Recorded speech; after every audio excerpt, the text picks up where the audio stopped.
அனைவருக்கும் வணக்கம். நான் உங்கள் சிநேகிதியின் குரல். வாங்க கதைக்குள்ள போவோம். ஒவ்வொரு இல்லமும் ஒரு கோவில். தாய்தான் அதில் தெய்வம். ஆனால் அங்கு தெய்வங்கள் பூஜிக்கப்படுவதில்லை. அம்மாவின் இறுதி ஊர்வலத்திற்கு வந்திருந்த உறவினர் கூட்டம் கல்லெறிப்பட்ட காக்கை கூட்டமாய் சிதறி ஓடின. அம்மா ஒன்றும் நிறைய சொத்தோ பணமோ சேர்த்து வைக்கவில்லையே. அப்படி ஏதேனும் இருந்திருந்தால் 3ஆம் நாள் காரியம் வரையாவது உறவுகள் நின்றிருக்கும். இந்த ஓட்டு வீட்டில் நாளை இந்த அலுமினிய பாத்திரங்களோடு 24 வயது நிரம்பிய பெண்ணையும் அல்லவா விட்டுவிட்டு போயிருக்கிறார். பிறகு எப்படி நிற்கும்? நின்றால் எங்கே தங்கள் தோளில் பாரத்தை ஏற்றி வைத்து விடுவார்களோ என்ற பயம் அவர்களுக்கு. வராண்டாவில் தூணோடு தூணாய் இறுகி போய் அமர்ந்திருந்தாள் வைதேகி. இடைவிடாமல் அழுததில் பளிங்கு முகம் கன்றி போயிருந்தது. நேற்று வரை இந்த வராண்டாவின் ஓரத்தில் படுத்திருந்த அன்னை இன்று இல்லை. இனி எப்போதுமே வரப்போவதும் இல்லை. இந்த வீட்டில் இனி அவளுக்கென்று யாருமே இல்லை. தனியே படுத்து தனியே எழுந்து நடமாடி நினைப்பே பயமுறுத்தியது. இதுவரை அம்மாவோடு போராடிய நைந்து போன தையல் மிஷினை கழற்றிக் கொண்டிருந்தார் சித்தப்பா. எதற்காக அதை கழட்டுகிறார் என்று கேட்கவும் தோன்றாமல் நிலைத்த பார்வையோடு இருந்தவளிடம், பழசுதானம்மா, இதை கழட்டி வித்தா வெட்டியாஞ்செலவுக்கு கொடுக்க காசு தேருமான்னு பார்க்கணும் என்றார். அப்போதும் வைதேகியிடம் அசைவில்லை. பார்வையில் ஏளனமும் வெறுப்பும் ஓடின. இதையே சம்மதமாக எடுத்துக்கொண்டு அவர் தன் வேளையில் மும்மரமாக அடுத்த வீட்டு சுந்தரி பாட்டி வேகமாக வந்து தடுத்தாள். ஐயா, இதையுமா விற்கணும்? பாவம்யா, பொம்பளை பிள்ளை. இது 4 துணி தச்சு அதை வயிற்று பாட்டை பார்த்துக்குமே. இதை வச்சிடுங்கய்யா, அதை வயிற்றுல அடிச்சிடாதீங்கய்யா. ஏய் கிழவி, இது எங்க குடும்ப விஷயம், இதுல நீ ஏன் தலையிடுற என்றார் சித்தி. எதுமா குடும்ப விஷயம்? கூட பிறந்த அண்ணன் பொஞ்சாதி சாவுக்கு வந்துட்டு வெட்டியா செலவு செய்யறதுக்கு எரியிற வீட்டில் புடுங்கின வரைக்கும் லாபம்னு புடுங்குறீங்களே, இதுவா குடும்ப விஷயம்? ஏன் பாட்டி, அண்ணனே இல்லைன்னு ஆயிட்டாரு, அப்புறம் எப்படி நான் செலவு பண்றதா? ஏதோ சாவு சமாச்சாரம் வராம இருந்தா நல்லா இருக்காதேன்னு தான் வந்தோம். அதுக்காக எல்லா செலவையும் ஒத்துக்க முடியுமா நாங்க? அதுக்கு சொல்லலையா, தாயும் இல்லாம தகப்பனும் இல்லாம அனாதையா நிக்கிற புள்ளைய யாரும் கூட்டிட்டு போக மாட்டேன்றீங்க. அப்புறம் அந்த புள்ள வயிற்றுக்கு என்னையா பண்ணு சொல்லுங்க? தாயோட சேர்ந்து தையல் கத்துக்கிட்டு துணி தைச்சு கொடுத்து பொழப்ப ஓட்டுது. அதுல போய் கை வச்சா எப்படியா? பாட்டியும் விடாமல் போராட சித்தியின் கோபம் எல்லை மீறியது. இதுக்குதான் இந்த கருமாந்திரத்துக்கெல்லாம் வரமாட்டேன்னு சொன்னேன். என்னவோ பெத்து வளர்த்த ஆத்தாலே போயிட்டு மாதிரி அலறி அடிச்சுக்கிட்டு வந்தீங்க. இப்படி கண்டவகிட்டையும் பேச்சு கேட்கவா என்னைய கூட்டிட்டு வந்தீங்க? எழுந்து போங்க முதல்ல. இன்னைக்கு 800 ரூபாய் தண்டனை அழணும்னு இருந்திருக்கு. வாங்க போகலாம். பாட்டி, நீங்க எதையும் தடுக்காதீங்க பாட்டி. யார் யாருக்கு என்ன வேணுமோ எடுத்துக்கிட்டு போகட்டும், விட்டுருங்களேன். இல்லை கண்ணு, அது உன் ஆத்தா நீ பிறந்ததுலேருந்து உட்காந்த மிஷின்மா. அவள் கண்ணை மூடுற வரைக்கும் அதுதான் உங்களுக்கு சோறு போட்டுச்சு. அதை போய் போகட்டும் பாட்டி. அம்மா வாழ்ந்த வரைக்கும் யார்கிட்டையும் 1 ரூபாய் கடன் வாங்கினதில்லை. செத்த பிறகு ஏன் கடனாளி ஆகணும் சொல்லுங்க? இந்த மிஷின் போனால் போயிட்டு போகுது, நீங்கள் எடுத்துட்டு போயிருங்க என்றதும் கலற்றியதை எல்லாம் மளமளவென்ன ஒரு கோடிப்பையில் போட்டு மூட்டையாய் கட்டிக்கொண்டு அடுத்த 10வது நிமிடம் மனைவியோடு மாயமானார் சித்தப்பா. வீடு முழுக்க வெறுமையாகிவிட அதுவரை நின்றிருந்த கண்ணீர் மீண்டும் பொங்கியது. தாயோடு தன் வாழ்வு முடிந்து போனால் நன்றாயிருக்குமே என்று தோன்ற நெஞ்சு விம்மியது. சுந்தரி பாட்டி ஆறுதலாய் அணைத்து கொண்டாள். ஆத்தி, என் ராசாத்தில இப்படி அழக்கூடாதுமா. 2 நாளாக அழுது போதாதான் உனக்கு? காலம் பூரா தனியாக அழ வச்சுட்டு போயிட்டாங்களே பாட்டி, நானும் அம்மாவோட போயிருக்கலாம்ல. அடி ராசாத்தி, அப்படிலாம் பேசக்கூடாதுமா. நான் இருக்கேல்ல உனக்கு. உன் அப்பன் உன்னைய கையில் கொடுத்துட்டு ஓடி போனப்ப உங்கள் அம்மாவுக்கு நான் தான் துணையாக இருந்தேன். இப்போ உனக்கு இருக்க மாட்டேன்னா என்ன? அழாத கண்ணு, முகமெல்லாம் வீங்கி போச்சே. கண்ணீரை துடைத்தாள் பாட்டி. ஏன் பாட்டி, எந்த சொந்தமும் என்னைய ஒத்துக்கல. வயசு பொண்ணு எப்படி தனியா இருப்பான்னு ஏன் பாட்டி யாருமே வருத்தப்படல? இதுதான் சொந்தமா? இப்படிப்பட்ட சொந்தங்கள் தன்னையை ஒதுக்கிட்டதா எத்தனை நாள் அம்மா அழுதுருக்காங்க. இப்படிப்பட்ட சொந்தங்கள்லாம் தேவையா பாட்டி? பணம் இருந்தாதான் சொந்த பந்தங்கள் எல்லாம் கூட வருமா? குமிரினாள் வைதேகி. எல்லா காலத்துக்கும் ஏத்தது போல மாறி போச்சுமா. பணம் பணம்னு பணத்து பின்னாடியே ஓடிதான் எல்லாரும் ஓடுறாங்க. பணத்துக்கு இருக்கிற மதிப்பு மனுஷங்களுக்கு எங்கே இருக்கு சொல்லு? இதெல்லாம் பேசினா துக்கம்தான் மிஞ்சும். தாயி, நீ தலையை உலர்த்திக்க, நான் போய் உனக்கு குடிக்க சூடா காப்பி கொண்டு வர்றேன் என்ன என்றவாறு பாட்டி வெளியே சென்றாள். மீண்டும் தனிமை சூழ்ந்துவிட எழுந்த சுவரில் மாட்டியிருந்த அன்னையின் புகைப்படத்தை நெருங்கினாள். அம்மாவை வற்புறுத்தி எடுத்த படம் அது. அம்மா கொஞ்சம் சங்கோஜமாய் சிரித்த முகத்தோடு அற்புத அழகோடு இருந்தாள். இது சமீபத்தில் எடுத்த படம்தான். இதிலேயே அம்மா இத்தனை அழகு என்றால் இளவயதில் இதைவிட அதி அழகோடுதான் இருந்திருப்பாள். பிறகு அம்மாவை விட்டுவிட்டு ஓடினான் அம்மாவின் கணவன். ஏனோ அவனை அப்பா என்று சொல்லவோ மரியாதை கொடுக்கவோ தோன்றவில்லை அவளுக்கு. எப்படி தோன்றும்?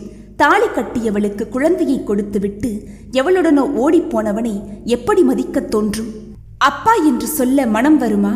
பிறக்க காரணமாயிருந்தால் மட்டும் அப்பாவாகிவிட முடியுமா? தன்னை வைத்துக்கொண்டு இந்த கொடிய உலகில் வாழ அம்மா எத்தனை போராடியிருப்பாள். கட்டியவளையும் பெற்ற பிள்ளையையும் தவிக்க விட்டுவிட்டு அவன் எங்கே எவளோடு வாழ்ந்து கொண்டிருக்கிறானோ? அம்மா கடைசி வரை அவனது பெயரையும் சொல்லவில்லை. அவன் புகைப்படமும் வீட்டில் இல்லை. அம்மாவின் பெயர் முதல் எழுத்தையே தனது இன்ஷியலாக்கி கொண்டாள் வைதேகி. தன் இறுதி மூச்சு வரை தன்னை விட்டு போன கணவனை எண்ணி அம்மா ஒரு நாளும் கண்ணீர் விட்டதில்லை. தன்னை மணந்து ஒரு குழந்தைக்கும் தகப்பனாகிய பிறகும் இன்னொரு பெண் மீது மோகம் கொண்டு ஓடியவனை எண்ணி நான் ஏன் அழ வேண்டும் என்ற வைராக்கியம். சுந்தரி பாட்டி அடிக்கடி சொல்லுவாள், உன் அப்பன் போறப்ப நீ 2 மாச குழந்தை, உன் அம்மாவோட சொந்தக்காரங்க எல்லாம் வந்து இந்த புள்ள வேணாம் உனக்கு, அவனே போன பின்னாடி அவன் புள்ள எதுக்குன்னாங்க. அனாத ஆசிரமத்தில் கொண்டு போய் போட்டுடு, உனக்கு வேற ஒரு பையனை பார்த்து கட்டி வைக்கிறோம், பிள்ளையோட இருந்தா எவனும் கட்டிக்க மாட்டேன்னு சொன்னாங்க தெரியுமா? ஆனா ஓ அம்மா அசைஞ்சு கொடுக்கலையே. அந்த ஆளு செஞ்ச தப்புக்கு நான் ஏன் என் பிள்ளைய தண்டிக்கணும்? இது என்னோட பிள்ளை, 10 மாசம் அரும்பாடுபட்டு நான் சுமந்து பெத்த பிள்ளை, இதை தூக்கி என்னால் போடவே முடியாதுன்ட்டா. நீ செஞ்சு வச்ச ஒரு கல்யாணமே போதும், இனி இந்த மாதிரி பேசிக்கிட்டு யாரும் இங்கே வர வேணாம், எனக்கு என் பிள்ளை மட்டும் போதும், இவளுக்காக மட்டுமே வாழ்வேன்னு சொல்லிட்டா அவங்க அப்பா அம்மாட்ட. அப்படி போன சொந்தம்தான். அப்புறம் நீ ஆளாகி நின்னப்ப கூட வரல. உன் அம்மா ஒத்தையாவே நின்று உன்னைய வளர்த்தா தெரியுமாடி என பெருமூச்சு விடும்போதெல்லாம் தன் அன்னையின் மீது அளவு கடந்த அன்பும் மதிப்பும் பெருமையும் உண்டாகும். ஆனால் அத்தனை கம்பீரமாய் இருந்த அம்மாவை எப்படி அந்த யமன் உடனே எடுத்து கொண்டான்? நோய் என்றும் படுக்கவில்லை, மருத்துவமனைக்கும் சென்றதில்லை. வயிற்று வலி என்று ஒரு நாள் தான் துடித்தாள். வெகு நேரம் அல்லது வெகு நாட்களாக மறைத்தாளோ என்னவோ. மருத்துவமனைக்கு கொண்டு செல்லும் போதே உயிர் போனது. நிம்மதியா கண்ணை மூடியிருப்பாளா? இருக்கவே இருக்காதே. பொண்ணை தனியை விட்டுட்டு போறமே அப்படிங்கிற தவிப்புல தான் போயிருப்பா. கண்களில் நீர் நிறைந்து தாயின் புகைப்படத்தை மறைத்தது. எத்தனை அழுதும் இந்த கண்ணீர் இன்னும் வத்தவே இல்லையே. ஆயாசமாய் தூணில் சாய்ந்த நேரம் சுந்தரி பாட்டி கையில் செம்போடு வந்தாள். கண்ணு, சுக்கெல்லாம் தட்டி போட்டு கருப்பு காப்பி கொண்டாந்திருக்கேன், சூடா இருக்க குடிமாத. எனக்கு இப்ப எதுவும் வேணாமே பாட்டி, வயசு புள்ள வயிற்ற காய போடக்கூடாதுடி, 2 நாளா சாப்பிடாம கிடக்க, முதல்ல இதை குடி, மதியத்துக்கு சாதம் கொண்டு வரேன் என்னடி என்றவாறே சூடான காப்பியை டம்ளரில் ஊற்றி நீட்டினாள். வைதேகியின் கண்கள் மீண்டும் கசிந்தன. பாட்டி, உங்களுக்கும் எங்களுக்கும் என்ன உறவு பாட்டி? உங்களுக்கு மட்டும் எப்படி எங்க மேல இவ்வளவு அன்பு கரிசனம்லாம் வந்துச்சு? ஏழை எளியதுங்க கிட்டதாம்மா அன்பும் கொட்டி கிடக்கு. நானும் புள்ள குட்டி இல்லாதவதான், உன் ஆத்தாளை என் பொண்ணாதான் நினைச்சேன். நீ ஒவ்வொரு முறை பாட்டின்னு கூப்பிடும் போதும் என் பேத்தியாதான் நினைக்கிறேன். இந்த உறவு போதுமா எனக்கு? மனசு நிறைவா இருக்குமா? என் காலம் வரைக்கும் உனக்கு துணையா இருப்பேன். அதுக்கு பிறகுதான் என்னாகுமோ தெரியல. பாட்டியின் கண்கள் கலங்கியது. அப்படியெல்லாம் பேசாதீங்க பாட்டி, எனக்கு உங்களை விட்டா வேறு யாரு இருக்கா பாட்டி என்றாள் அவள். ஏன் இல்ல, அதான் நாங்க இருக்கோமே என்றவாறு உள்ளே நுழைந்தாள் கங்கா அத்தை. கூடவே மாமாவும். என்ன இருந்தாலும் நீ ஏன் அண்ணன் பொண்ணு, உன்னை அம்போன்னு விட்டுட்டு போக முடியுமா? அதான் மனசு கேட்காம திரும்பி வந்துட்டோம், சொல்லுங்க என்றவாறு கணவனை இடித்தாள். அவர் என்ன சொல்லுவார்? வீட்டில் போய் குளிச்சுக்கலாம், இங்கே இன்னும் கொஞ்ச நேரம் நின்னாலும் இந்த தருத்திரத்தை நம்ம தலையில கட்டிடுவாங்க, வாங்க போகலாம் என்று அழைத்து சென்றவளின் காதில், இந்த ஓட்டு வீடு உன் அண்ணன் சேர்த்த சொத்து, இன்னும் அவர் பேர்ல தான் இருக்குது என்று யாரோ ஓதிவிட இதோ திரும்பி வந்திருக்கிறா என்று சொல்ல முடியுமா? எதற்கு வம்பென்று அமைதியாய் அவர் நின்று கொள்ள, இவர் எப்பவுமே இப்படிதான், வாயை திறக்கவே மாட்டாரு. அம்மா தேவகி என்ற அத்தையிடம், தேவகி இல்லம்மா வைதேகிமா என்றாள் பாட்டி.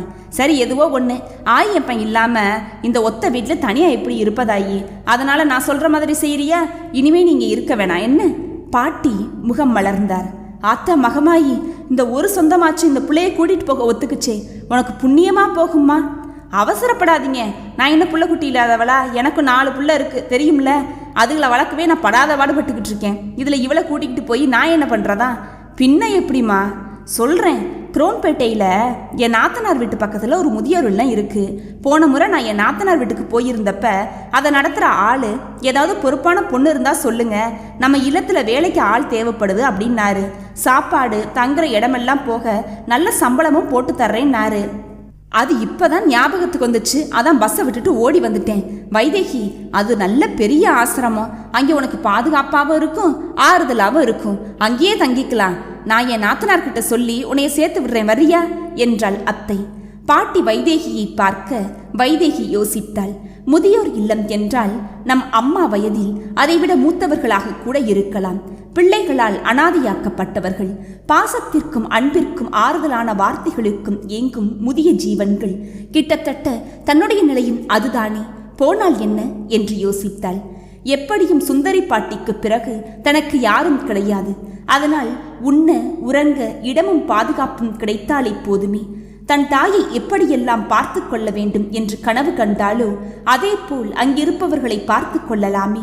தனிமை பயமும் எதிர்கால இருட்டும் கிடையாது. முழு மனதோடு தலையசைத்தாள் வைதேகி.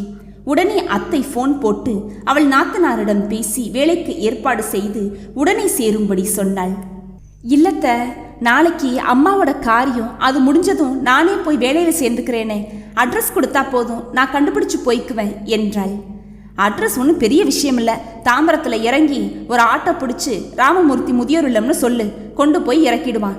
ஆமாம், நீங்கள் போனதுக்கப்புறம் இந்த வீடு சும்மா தானே பூட்டி கிடக்கும், அது நல்லதுக்கு இல்லையே, அதனால் என்ற அத்தை இழுக்கும் போதே வைதேகிக்கு புரிந்து போனது.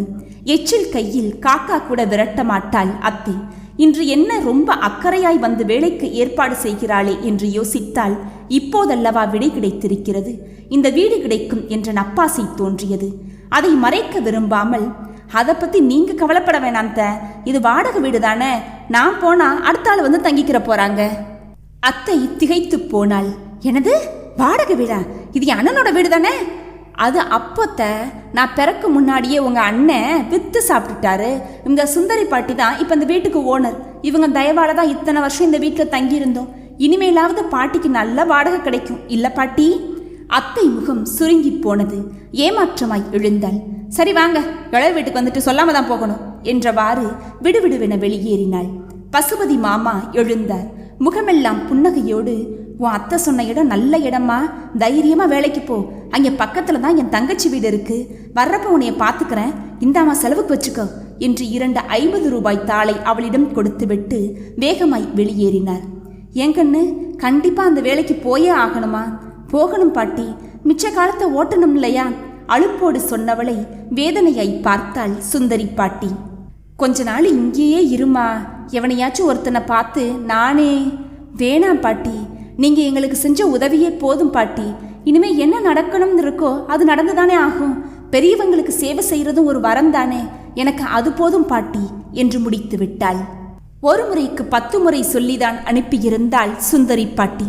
வேலை பிடிச்சா மட்டும் அங்கே இருமா, கொஞ்சம் மனசு வருத்தம்னாலும் கிளம்பி வந்துடு, நான் இருக்கிறேன்ல, எதுக்கும் பயப்படாத தாயி என்று திரும்ப திரும்ப சொல்லிதான் ரயில் ஏற்றி விட்டாள். பெரம்பூர் அதை சுற்றியுள்ள சில இடங்களை மட்டுமே பார்த்து பழகி வந்த வைதேகி முதன்முறையாய் அந்த ஊரை விட்டு தாம்பரத்தை நோக்கி தன் பயணத்தை தொடங்கினாள். புதிய இடம், புதிய மனிதர்கள், அவர்களுடன் எப்படி ஒன்றி வாழப் போகிறாளோ. அம்மா, தெய்வமா இருந்து நீதான் எனக்கு துணை நிற்கணுமா. யார்கிட்டையும் மனக்கசப்பு ஏற்படாம அனைவரையும் அனுசரிச்சு போக பொறுமையே கொடுமா. எந்த துன்பமும் துயரமும் தாங்காம நீதான் காத்தருளணுமா. கைப்பையில் இருந்த அம்மாவின் புகைப்படத்தை எடுத்து கண்களில் ஒற்றிக்கொண்டாள் வைதேகி. வைதேகி அவசரமாய் எழுந்து புடவையை சீராக்கி கொண்டு சீட்டுக்கடியில் இருந்த சூட்கேஸையும் பேக்கையும் எடுத்துக்கொண்டு வாசல் அருகே செல்லும் போது ரயில் நீண்ட பெருமூச்சோடு தாம்பரம் ஸ்டேஷனில் நின்றது. ஈக்களாய் மொய்த்த கூட்டத்தை கண்டு மிரண்டு போனாள். ஐயா இறங்குமா, இப்படி நின்னா புறவன் நாங்க எப்படி ஏறுறதா என்றான் ஒருவன். அதற்குள் மற்றவர்கள் அடித்து பிடித்து கொண்டு ஏறிவிட கையை விட்டு சூட்கேஸும் பையும் போய்விடாமல் கெட்டியாக பற்றி கொண்டு கூட்டத்தினுள் நுழைந்து தடுமாறி பிளாட்பாரத்தில் வந்து நிற்கவும் அந்த ரயில் புறப்படவும் சரியாக இருந்தது. வாசலில் தொங்கிக் கொண்டு சென்றவர்களை பார்த்தபோது மனது பதறியது. யாரு பெத்த பிள்ளைங்களோ இப்படி கொஞ்சமும் பயம் இல்லாம வாசல்ல தொங்குறாங்களே, கீழே விழுந்துட்டா என்ன ஆகிறது என்று எண்ணும் போதே ரயில் கண்ணை விட்டு மறைந்தது. அடுத்த மின்தொடர் வண்டி புறப்படும் அறிவிப்பு ஒளிபரப்பாக சுற்றும் முற்றும் பார்த்தாள் வைதேகி. எப்படி வெளியே போறது, ஏதோ பாதையினே தெரியலையே. சற்று குழம்பியவள் தன்னை கடந்து சென்ற ஒருவனை அழைத்தாள். Excuse me sir. எஸ் என்றவாறு திரும்பினான் அவன். வேலைக்கு செல்பவனாக இருக்க வேண்டும். காலையிலேயே குளித்து சுத்தமாய் உடையணிந்து நெற்றியில் துளி திருநீரோடு கண்ணுக்கு நிறைவாய் நல்லவனாகவே தெரிந்தான். சார், வெளியே போற பாதை எதுன்னு எனக்கு தெரியல. வாங்க மேடம், நானும் வெளியே தான் போறேன் என்றவாறு முன்னே நடக்க ஆரம்பித்தான். வெறும் கையோடு கால்களை எட்டி போட்டு நடக்கும் அவன் வேகத்திற்கு ஈடுகொடுக்க முடியாமல் தடுமாறினாள் வைதேகி. புடவை கால்களுக்கிடையே தடுக்க 2 கைகளிலும் லக்கேஜோடு நடக்க சிரமமாக இருந்தது. எங்கே அவனை தவறவிட்டு விடுவோமோ என்ற அச்சத்தில் அவன் சட்டையை பார்த்தாள். இளம் ரோஜா நிறத்தில் மெலிதாய் கோடு போட்ட சட்டையும் கருப்பு நிற பேண்ட்டையும் அடையாளம் கண்டுகொண்டு அவன் பின்னால் நடக்க ஆரம்பித்தாள். சற்று தூரம் சென்றவன் படிக்கட்டில் இறங்கும் முன் திரும்பி பார்த்தான். தன்னிடம் வழி கேட்ட பின் கையில் லக்கேஜோடு நடக்க முடியாமல் திணறுவதைக் கண்டதும் மனமிறங்கி திரும்பி வந்து அவளை நெருங்கினான். மேடம், கஷ்டமா இருந்தா என்கிட்ட ஒரு பெட்டியை கொடுங்க, நான் எடுத்துட்டு வரேன் என்றதும் அதிர்ந்தாள். இப்பெல்லாம் திருடர்கள் கூட இவ்வளவு நீட்டாக தான் ட்ரெஸ் போட்டுட்டு வருவாங்களா? சினிமாக்களை வர்றது போல பரட்டத்தலை பெரிய மீச லுங்கியோடு வரமாட்டாங்களோ? ஐயோ, போய் இவன்ட்டு வந்து வழி கேட்டோமே, நல்லா மாட்டிக்கிட்டோம் போ என்று நினைத்து கொண்டாள். நடைபாதை ஓரமாய் பேனர்களில் திருடர்கள் ஜாக்கிரதை என்ற தலைப்பில் ஆண்களும் பெண்களுமாய் வரிசையாய் இருந்த போட்டோக்களில் இவன் முகத்தை தேடினாள். அவளது செய்கையும் பயந்த முகமும் அவனது மன ஓட்டத்தை உணர்த்த அவன் வாய்விட்டு சிரித்தே விட்டான். சரிதான் போங்க, ஒரு பொண்ணு கஷ்டப்படுதுன்னு ஹெல்ப் பண்ண வந்தா உடனே அவனை திருடன்னு முடிவு பண்ணிடுவீங்களா? ஏங்க, என்னை பார்த்தா திருட மாதிரியா இருக்கு? திருடனா இருந்தா நீங்க வழிகேட்ட உடனேயே உஷாராகி இந்நேரம் இதெல்லாம் அடிச்சுட்டு போயிருக்க மாட்டானா என்றாள் அவன் சிரிப்போடு. அசடு வழிந்தாள் வைதேகி. சாரி சார், யார் எப்போ எந்த கெட்டப்பில் வர்றாங்கன்னு இப்பெல்லாம் சொல்ல முடிகிறதில்ல, அதான் கொஞ்சம் எச்சரிக்கையா இருக்கலாம்னு. குட், இப்படித்தான் இருக்கணும். சட்டுன்னு யாரையும் நம்பிடக்கூடாது. அதுலேயும் பொண்ணுங்க ரொம்ப எச்சரிக்கையா இருக்கணும். ஆனால் நான் திருடன் இல்லைங்க, நான் ஒரு ஆட்டோ டிரைவர். என்னோட பேரு பாலாஜி. இதுதான் என்னுடைய ஐடி கார்டு என்று ஒரு அடையாள அட்டையை காட்டினான். அவன் சொன்னதையே அந்த அட்டையும் சொல்ல, இது என்ன, இப்போ ஆட்டோ டிரைவருங்க கூட அடையாள அட்டை வச்சுக்கிறீங்களா என்றாள். ஆமாங்க, இது எங்கள் ஸ்டாண்டில் உள்ளவங்க நாங்களே எடுத்த ஐடியா. அவன் சொல்லி கொண்டிருக்கும் போதே எதிரே வந்த ஒருவர், என்ன பாலா அந்த பக்கம், ஆட்டோ என்னாச்சு என்றார். வணக்கம் பாஸ், ஆட்டோ வெளியில தான் நிற்கிது. நம்ம ருக்மணி மாமியை ட்ரெயின் ஏற்றி விட்டு வந்தேன். சரிப்பா, எனக்கு ட்ரெயின் வந்துருச்சு, அப்புறம் பார்க்கலாம் என்ன என்றவாறு அவர் ஓட அவன் வைதேகியிடம் திரும்பினான். இப்போ நம்பிக்கை வந்துடுச்சா மேடம், என்னை நம்பி பேக்கை கொடுக்குறீங்களா என்றான் கண்களில் குறும்புடன். வலது கையில் இருந்த பேக்கை அவனிடம் கொடுத்தாள். அவன் அதை வாங்கி கொண்டு முன்னே நடக்க அவனுடனே பின்னே நடக்க ஆரம்பித்தாள். நீங்க ஆட்டோ டிரைவர்னா நம்பவே முடியல என்றாள் இயல்பாய். நடந்து கொண்டே கேட்டான் அவன். எங்க? இல்ல, உங்களை பார்த்தா படிச்சவர் மாதிரி எங்க பெரிய வேலை பார்க்குற மாதிரி தெரிஞ்சுது. ஆட்டோ ஓட்டுறதும் வேலை தானுங்களே. ஆட்டோ ஓட்டுறவன் அழுக்கு ட்ரெஸ் போட்டுக்கிட்டு சுத்தணுமா என்ன? சச்ச, நான் அந்த அர்த்தத்தில் கேட்கலங்க. காக்கி சட்டை போட்டிருப்பாங்களே, நீங்கள் போடலையே, அதான் கேட்டேன். அது ஆட்டோவில் தாங்க இருக்குது, எப்பவும் போடுறதில்ல. ஆட்டோ ஓட்டும் போது மாட்டிப்போம். நம்ம ஊர் வெயிலுக்கு எத்தனை சட்டையை போட்டுக்கிறது என்றவாறே தடதடவென படிக்கட்டுகளில் இறங்கி வெளிவாசலை அடைந்தான். இந்தாங்க உங்கள் பேகு, இதுதான் வெளிகேட். அப்போ நான் வரட்டுமா? நில்லுங்க சார், நீங்கள் சும்மா தானே திரும்பி போகிறீங்க. நானும் வேறு ஆட்டோ தான் பிடிச்சி போகணும். உங்கள் ஆட்டோவிலே வந்துடுறேனே ப்ளீஸ். சரிங்க, நீங்கள் எங்கே போகணும்? இந்த முதியோர் இல்லம் இருக்கே, பேர் கூட ராமமூர்த்தி முதியோர் இல்லமா, அங்கே தாங்க போகணும். எவ்வளோ கேட்பீங்க என்றவாறு அவன் முகத்தை பார்த்தவள் அதிர்ந்து போனாள். அவன் முகத்தில் இருந்த சிரிப்பு மறைந்து கடினமாகி இருந்தது. இறுக்கத்துடன் அங்கேயா, போல வாங்க என்றவன் அவளை திரும்பியும் பாராமல் சென்று வரிசையில் நின்ற ஆட்டோவை எடுத்து வந்து அவள் அருகே நிறுத்தினான். அவள் ஏறுகிறாளா என்று கூட திரும்பியும் பார்க்கவில்லை. திடீரென அவனிடம் ஏற்பட்ட மாற்றம் அவளுக்கு கஷ்டமாயிருக்க அமைதியாய் ஏறி அமர்ந்து கொண்டாள். ஆட்டோ விரைந்து சாலையில் போக்குவரத்தோடு கலந்து நீந்தி சென்றது. சிவப்பு விளக்கு ஒளிர ஆட்டோவை ஓரமாய் கொண்டு நிறுத்தினான். ரொம்ப நேராகுமா இல்லை லேட் ஆகுமா என்றான். ஏன், ரொம்ப முக்கியமான வேலையெல்லாம் இருக்குதோ, அதையெல்லாம் ஓரம் கட்டிட்டு வச்சுட்டு வந்தீங்களோ? கடினமாகவே ஒலித்தது அவன் குரல். இது என்ன கேள்வி மிஸ்டர் பாலா? வேலைன்னா சரியான நேரத்துக்கு போக வேணாமா? அதுதானே மரியாதை. ஆமா, அத்தனை மரியாதை வச்சிருக்கிறவங்க வேலை நாளில் ஏன் வரணும்? விடுமுறை நாளில் வந்திருக்கலாமே. அவள் பதில் சொல்லும் முன், ஓஹோ, விடுமுறை நாளில் 1000 வேலை இருக்குமே. பீச்சு, தேட்டரு, ஷாப்பிங், ஃப்ரெண்ட்ஸ் வீடு, இதெல்லாம் விட்டுட்டு யாராவது நம்மளை பார்க்க வரமாட்டாங்களா அப்படின்னு ஏக்கமா வாசல்லே பார்த்துக்கிட்டு இருக்கிறவங்கள வந்து பார்க்க முடியுமா உங்களால? உங்க வேலை கெட்டு போயிடுமே. அவன் பேச்சில் திணித்த ஏளனம் புரிந்து கொண்ட அவள் மறுக்க முனைந்தாள். பச்சை விளக்கு ஒளிர்ந்தது. வரிசையாய் அனைத்து வாகனங்களும் இரைச்சலோடு ஒன்றோய் ஒன்று முந்திக் கொண்டும் உரசிக்கொண்டும் செல்ல பேச வாய்ப்பில்லாமல் அமைதியானாள் வைதேகி. சாலையில் கவனமாய் இருந்தவன் பிரதான சாலையை விட்டு விலகி சிமெண்ட் சாலையில் ஆட்டோவை செலுத்தினான். மீண்டும் அவனை கேட்டான், அங்கே யாரை பார்க்கணும் நீங்க? விடுதி நிர்வாகிய? அவங்களையும் பார்க்கணும். ஓ, மாசம் பிறந்துருச்சே, ஃபீஸ் கட்ட வந்தீங்களாக்கும். உங்களை இதுக்கு முன்னாடி நான் இங்கே பார்த்ததே இல்லையே. யாருக்கு உறவடிங்க? மாசம் 3000 கட்ட முடிகிற உங்களால அவங்களுக்கு ஒரு பிடி சோறு போட்டு அவங்கள கவனிச்சுக்க முடியல இல்ல மேடம்? பாலா, என்ன சொல்றீங்க நீங்க? தினமும் பார்க்குற அவலத்தை தான் நான் சொல்றேன். இங்க இருக்கிறது யார்? உங்க பாட்டியா இல்ல தாத்தாவா இல்ல பெத்தவங்களா? வயசானது உங்களுக்கு பாரமாயிட்டாங்கல்ல இவங்க எல்லாருமே. 10 மாசமா ஒரு நொடி கூட இறக்க வைக்காம உங்களை வயிற்றுல சுமந்துக்கிட்டு இருந்தவங்கள இப்போ உங்க வீட்டுல கூட வச்சுக்க முடியல இல்ல? அது எப்படி உங்க மனசெல்லாம் கல்லா மாறிடுது? சும்மாவா சொன்னாங்க பெத்த மனம் பித்து பிள்ளை மனம் கல்லுன்னு? மிஸ்டர் பாலா, நீங்க சொல்ற வார்த்தை எல்லாமே சரிதான். ஆனா அதை என்கிட்ட சொல்றதுதான் தப்பு. ஏன்னா நானே அவளை முழுதாய் பேச விடாமல் இடைமறித்தான். ஓ, புரியுது புரியுது. நீங்க பாகிரதி பாட்டியோட பேத்தி தானே? உங்க அப்பா தான் கொண்டு வந்து விட்டுட்டு போனாரு. என் பேத்தி என்னைய தேடுவா தேடுவான்னு பாகி பாட்டி எத்தனை நாள் அழுதாங்க தெரியுமா? சாப்பிடாமலே இருந்து அடம் பிடிச்சாங்க. இப்போ ஒரு 10 நாளாக தான் மற்றவங்க கூட பேசவே தொடங்கி இருக்கிறாங்க. அந்த பாட்டிக்கு உள்ள அன்பு உங்ககிட்ட எப்படி மேடம் இல்லாம போச்சு? உங்க அப்பா பெரிய கார்ல வந்து தான் பாட்டியை இங்க வந்து விட்டுட்டு போனாரு. அப்போ நீங்க நிச்சயம் வசதியானவங்களா தான் இருப்பீங்க. உங்க வீட்டுல ஒரு ஓரத்துல அந்த பாட்டிக்கு இடம் கொடுக்க முடியாதா உங்களால? பாட்டிக்கு வேற பார்வையும் மங்கி போச்சு. அதையே காரணம் காட்டி விட்டுட்டு போயிட்டாரே உங்க அப்பா. உங்க அப்பாவை தன் கண்ணுக்குள்ள பொத்தி வச்சு தானே பார்த்துருப்பாங்க அவங்க அம்மா. அந்த அம்மாவுக்கு பார்வை மங்கி போனதும் குப்பையா ஒதுக்கிட்டாங்கன்னு ராத்திரியான பாட்டி படுற கஷ்டம் இருக்கே அப்பப்பா. தொண்டையை அடைக்க அவன் நிறுத்தினான். வைதேகிக்கும் கண்கள் கலங்கியது. அவன் சொன்ன பாகிரதி பாட்டியை நினைத்து வருந்தினாள். பேத்தியை தேடி சாப்பிடாமல் இருந்தாராமே. இனி அந்த பாட்டிக்கு பேத்தியாய் இருந்து அன்பை காட்ட வேண்டும்.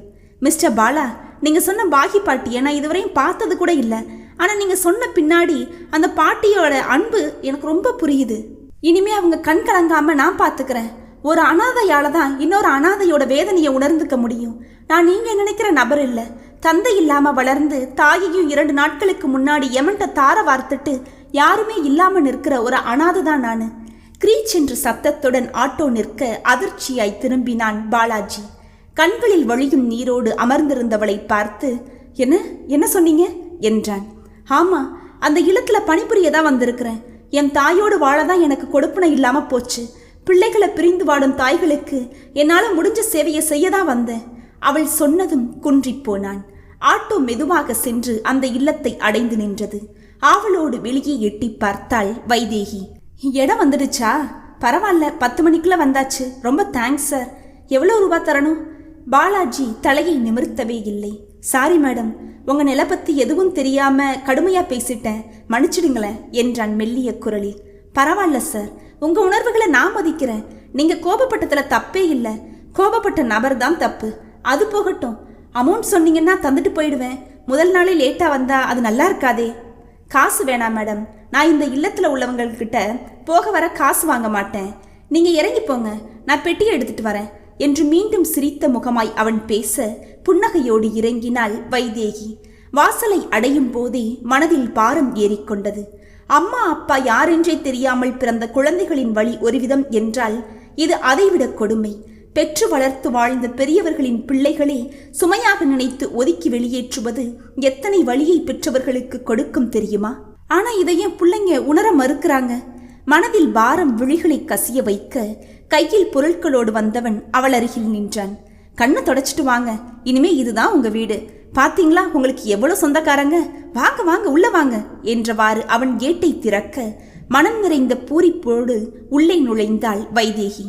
ஓங்கி உயர்ந்து நின்ற கொன்றை மரம் தனது செந்நிற பூக்களை தாராளமாய் உதிர்த்து விட்டிருக்க அவற்றை சேகரித்துக் கொண்டிருந்த ஒரு முதிய பெண்மணி நிமிர்ந்து கண்களை சுருக்கி கூர்மையாய் பார்த்தார். நரையோடிய கூந்தலும் நரம்போடிய கரங்களுமாக பாட்டி முகம் மெலிந்து போயிருந்தார். குழிக்குள் விழுந்திருந்த கண்களில் திடீரென்ற அசாத்திய ஒளி, முகமெல்லாம் பிரகாசம். கையில் சேகரித்து வைத்திருந்த பூக்களை அப்படியே போட்டுவிட்டு வந்து வைதேகியை கட்டிக்கொண்டார். வந்துட்டியாடிமா, என் கண்ணை வந்துட்டியா? எனக்கு தெரியும் நீ என்னைய பார்க்காம இருக்க மாட்டேன்னு எனக்கு நல்லாவே தெரியும். ஏ சகுந்தலா, ஏ மாரியம்மா, பாத்தியா என் பேத்தியா, என்னைய தேடி வருவான்னு சொன்னேன்ல, வந்துட்டா பத்தியா, நல்லா பாரு, இதுதான் என் பேத்தி, வா துணியை அப்புறம் காய போடுவேன் என்று அக்கம் பக்கம் நின்றவர்களை அழைத்ததும் வைதேகி பாலாஜியை பார்த்தாள். பாகி பாட்டி சொன்னேனே என்றான் கிசுகிசுப்பாய். சட்டென மனமிறங்கி அந்த பார்வை மங்கி முதியவளை அணைத்து கொண்டாள் வைதேகி. ஏன் பாட்டி இப்படி இழைச்சிட்டீங்க? என்னைய பார்க்காம சாப்பிடலையாக்கும். இனிமே அப்படிலாம் அடம் பண்ணக்கூடாது, வேளா வேலைக்கு சாப்பிடணும் சரியா என்றாள். அதான் நீ வந்துட்டில்ல, என்னைய கூட்டிட்டு போயிட. நம்ம வீட்டு திண்ணையில இருந்து ஒரு பிடி சாப்பிட்டா கூட எனக்கு போதும்டி. இந்த இடம்லாம் வேணாண்டிம்மா, உன் தாத்தா வாழ்ந்த வீட்டில் தான் என் உசுரும் பிரியணும்னு நினைக்கிறேன். உன் அப்பா அந்த வீட்டை ஒன்றும் இடிச்சிடலையே, என் காலத்துக்கு பிறகு அதை இடிச்சிட்டு பெருசு வீடாக கட்டிக்கட்டும். இப்போ வேணாம்மா, நீ தான் உங்கள் அப்பா செல்லமாச்சே, கொஞ்சம் சொல்லலாம்ல. கன்னத்தை பற்றி வருடினார் பாட்டி. பேச்சு வராமல் தொண்டை அடைத்து கொண்டது. கண்களில் நீர் முட்டிக்கொள்ள இப்போ என்ன செய்வது என்பது போல் அவனை ஏறிட்டாள் வைதேகி. அவன் உதவிக்கு வந்தான். பாட்டி, உங்க பேத்தி நீங்க தான் முக்கியம்னு உங்க பையன்கிட்ட சண்டை போட்டுட்டு இங்க உங்க கூடவே வந்து தங்கிட்டாங்க. இனிமே இங்கே தான் இருப்பாங்க. முதல்ல ஆஃபீஸ் ரூம்ல போய் கையெழுத்து போட்டுட்டு வரட்டும், அப்புறம் எல்லாம் பேசிக்கலாம் சரியா என்றான். அடி ராசாத்தி, அதான் துணிமணியெல்லாம் எடுத்துட்டு வந்துட்டியாக்கும். ஐயா ராசா, என் பேத்தி பெட்டிய என் ரூம்லயே போய் வச்சிடேன், அவ என் கூடவே இருந்துட்டு போட்டோம். சரி பாட்டி, வச்சுட்டு உங்க பேத்திக்கு உங்க ரூமை காட்டிட்டு வந்துடுறேன், நீங்க சமத்தா நிழல்ல உட்கார்ந்துருக்கணும் சரியா என்றதும் தலையாட்டலோடு அந்த கொன்றை மரத்தின் நிழலில் அமர்ந்து பூக்களை சேகரிக்க ஆரம்பித்தார் பாகி பாட்டி.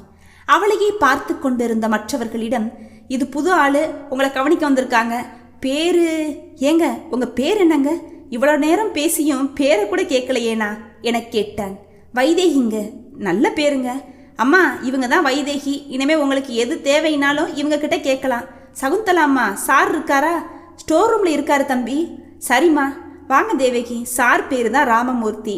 அவர் தான் இந்த இல்லத்தை கிட்டத்தட்ட 20 வருஷமா நடத்திக்கிட்டு வர்றாரு. Retired head master. ரொம்ப நல்லவர், நேர்மையானவர். வாங்க அவரை போய் முதல்ல பார்த்துட்டு வந்துடலாம் என்றவாறு முன்னே நடந்தான். பாலா, நீங்களும் இங்கே தான் வேலை பார்க்குறீங்களா? எல்லாரையும் உங்களுக்கு தெரியுது, எல்லாரும் உங்களை அன்பா பார்க்குறாங்க. உண்மையை சொல்லுங்க, நீங்க யாரு முதல்ல? விரக்தியாய் சிரித்தான். சொல்ற மாதிரி பெரிய ஆள்லாம் இல்லைங்கண்ணா. என்னோட 10வது வயசுல இருந்து ராமமூர்த்தி சார் கூட தான் இருக்கிறேன். தெருவில் அனாதையா பசியோடு திரிஞ்ச என்னைய அவர் வீட்டுக்கு கூட்டிட்டு வந்து சாப்பாடும் படிப்பும் கொடுத்து வளர்த்தவர். எனக்கு அம்மா அப்பா சாமி எல்லாமே அவர் தாங்க. அவரும் கல்யாணம் பண்ணிக்கல. அவரோட ஒரே புள்ள நான் தான். கொஞ்சம் படிச்சிருக்கிறேன், வெளியே போய் வேலை செய்ய விரும்பல. சாருக்கு ஒத்தாசையா எல்லா வேலையும் பார்த்துக்குவேன். மிச்ச நேரத்தில் ஆட்டோ ஓட்டுவேன், அதை இல்லத்துக்காக செலவழிப்பேன். ஏதோ என்னால் முடிஞ்ச சிறு உதவி. ராமாயணத்தில் அணில் உதவுன மாதிரி இதில் இருக்கிற நிறைவும் அமைதியும் வேறு எதுலையும் வராதுங்க என்றவனை வியப்பாய் பார்த்தாள். கிட்டத்தட்ட நம்ம 2 பேர் நிலைமையும் ஒன்று தான். ஏன்னா நான் சீக்கிரமே தாயை இழந்துட்டேன். நீங்கள் கொடுத்து வச்சவங்க, இத்தனை வயசு வரை உங்கள் அம்மாவோட அன்பு கிடச்சிருக்கு. இதாங்க சாரோட ரூமு என்றவாறு ஒரு சிறிய அறையின் முன் நின்றான். கையோடு கொண்டு வந்த பெட்டியை ஒரு ஓரமாய் வைத்துவிட்டு, சார் உள்ள வரலாமா என்று குரல் கொடுத்தான். வாடா, ருக்குமாமியை பத்திரமா ரீலேத்து விட்டுட்டியா என கொஞ்சம் கரகரப்பான ஆனால் கம்பீரமான குரல் கேட்டது. அதெல்லாம் அனுப்பிச்சிட்டேன் சார், புதுசாக ஒரு ஆளையும் கூட்டிட்டு வந்திருக்கேன் பாருங்க என்று வைதேகியோடு உள்ளே நுழைந்தான். பாதிக்கு மேலே தலை நரைத்திருந்த அவர் கண்ணாடியை மேலேற்றிவிட்டு அவளை பார்த்தார். அட படவா, சொல்லாம கொள்ளாம கல்யாணத்தை முடிச்சுட்டு வந்து நிற்கிற? என்னடா அவசரம் உனக்கு? என்கிட்ட சொன்னா நம்ம இல்லத்திலே கல்யாணத்தை வச்சு அசத்திருப்பேனே, ஏண்டா அவசரப்பட்ட அப்படி? வைதேகியின் முகம் குங்குமமாய் சிவந்து போக பாலாஜி பதறிப்போய் ஓடிச் சென்று அவர் வாயை மூடினான். ஷ், என்ன இது பேச்சு? அவசர கொடுக்க மாதிரி இப்படியா பேசுறது? அவங்க இங்க வேலைக்கு வந்திருக்காங்க. அதான் அந்த பத்மாவதி அம்மா இது சொன்னாங்களே, அந்த பொண்ணு தான் இவங்க. ரயில்வே ஸ்டேஷன்ல பார்த்தேன், நம்ம இல்லத்துக்கு வரணும்னு சொன்னாங்க, கூட்டிட்டு வந்தேன். அதுக்குள்ள உங்க புத்தி எங்கெல்லாம் போயிருச்சு. அவங்க கிட்ட சாரி கேளுங்க முதல்ல என்றவாறு கையை எடுத்தான். அடட, மன்னிச்சிடுமா, கொஞ்சம் அவசரப்பட்டுட்ட. பரவாயில்ல சார். இந்த அவசர புத்தி உங்ககிட்ட இருந்து பாலாவுக்கு வந்துச்சா இல்ல அவர்கிட்ட இருந்து உங்களுக்கு வந்துச்சா? குழப்பமாய் அவர் பாலாஜியை பார்க்க ஆட்டோவில் வரும்போது நடந்த சம்பவங்களை விவரித்தான் அவன். அவர் சத்தமாய் சிரித்தார். இவனும் என்ன மாதிரி தானா? இதுல என்கிட்ட எவ்வளவு கோவம் வருது பாருமா இவனுக்கு என்றார். வெள்ளை உள்ளத்தோடு பேசியவரை நன்றாகவே பிடித்து போக வைதேகி தன் நிலையை சுருக்கமாக சொன்னாள். அதை பொறுமையாக கேட்டவர், கவலையே படாதம்மா, இது இனிமே உன்னோட வீடு. இங்கே 20 பெண்களும் 6 ஆண் முதியவர்களும் இருக்கிறாங்க. எல்லாருமே ஓரளவு நடமாடுறவங்க தான். அதனால பெரிய சிரமம் ஒன்றும் இல்லை. 3 வேளை சாப்பாடு, காலையிலையும் சாயங்காலமும் 2 வேளை காஃபி பிஸ்கட் இதெல்லாம் கரெக்டாக பார்த்து அவங்கள சாப்பிட வச்சா போதும்மா. அப்புறம் சில பேருக்கு சுகர் பேஷண்ட் வேற, அவங்களுக்கு சர்க்கரை போடாத காப்பி மாத்திரை மருந்து எல்லாம் பார்த்து கொடுக்கணும். கொஞ்சம் கொஞ்சமாக பழகிக்க. அது வரைக்கும் இந்த பையன் ஹெல்ப் பண்ணுவான். என்ன உன்னால் முடிஞ்ச வேலையே பண்ணுமா, ரொம்ப மெனக்கட வேணாம்மா. சமையல் வேலைக்கும் வெளி வேலைக்கும் ஏற்கனவே ஆள் இருக்காங்க. நீ அவங்கள சாப்பாட்டு வேலையிலையும் தேவைகளையும் மட்டும் கவனிச்சுக்கிட்டா போதுமா. எதையும் மாற்றி அமைக்கணும்னு தோணுனாலும் தைரியமாக சொல்லுமா. என்னம்மா, நான் சொன்ன வேலை பிடிச்சிருக்கு தானே என்று கேட்டார். ரொம்ப பிடிச்சிருக்கு சார், இனிமேல் நான் பார்த்துக்கிறேன் சார், அது என்னோட கடமை தானே. நன்றிம்மா, இப்படி பொறுப்பான ஆள் கிடைக்கணுமேன்னு தானா கடவுளை வேண்டுனேன். எனக்கும் வயசாகுதில்ல, ஓடி ஆடி வேலை செய்ய முடியல, அதோட லோ பிபி வேற இருக்கு. இனிமேல் நீங்கள் ரெஸ்ட் எடுங்க சார், யாரை பற்றியும் கவலைப்படாதீங்க, நான் கவனிச்சுக்கிறேன். பாலாஜியும் ராமமூர்த்தியும் ஒருவரை ஒருவர் புன்னகையோடு பார்த்து கொண்டனர். சரிம்மா, சம்பளம் எவ்வளவு எதிர்பார்க்குற? மன்னிக்கணும் சார், இப்போதானே இது என் வீடுன்னு சொன்னீங்க. என்னைய பெற்றவங்களுக்கு நான் சேவை செய்கிறதா நினச்சிதான் இங்கே வந்தேன். சேவை செய்ய சம்பளம் வாங்கக்கூடாது சார். ஒண்ட குடிசை கூட இல்லாத எனக்கு இருக்க வீடு உணவும் இத்தனை உறவுகளும் தந்திருக்கிறீங்க, இதுவே போதும் சார் எனக்கு. அப்படி இல்லை இல்லம்மா, இருந்தாலும் உன் தேவைக்குன்னு பணம் வேணும்ல. இல்லை சார், சம்பளம் வாங்கி வீட்டுக்கு அனுப்ப எனக்கு யாரும் கிடையாது. விதவிதமாக உடுத்தவோ அலங்காரம் செய்யவோ எப்போவுமே எனக்கு விருப்பமும் இல்லை. அதையும் மீறி எதுவும் அத்தியாவசிய தேவைன்னா அப்போ கேட்டுக்கிறேனே சார். இப்போ மணி 11 ஆகுது சார். எத்தனை மணிக்கு எல்லாருக்கும் காஃபி கொடுக்கணும்னு சொன்னீங்கன்னா என் வேலையை தொடங்கிடுவேன். அதோட நான் எங்கே தங்கணும்னு சொன்னீங்கன்னா என் உடைமைகளையும் வச்சிடுவேன் என்றவளை கண்டு பிரமித்து போயினர் இருவரும். பாலாஜி தான் முதலில் சுதாரித்தான்.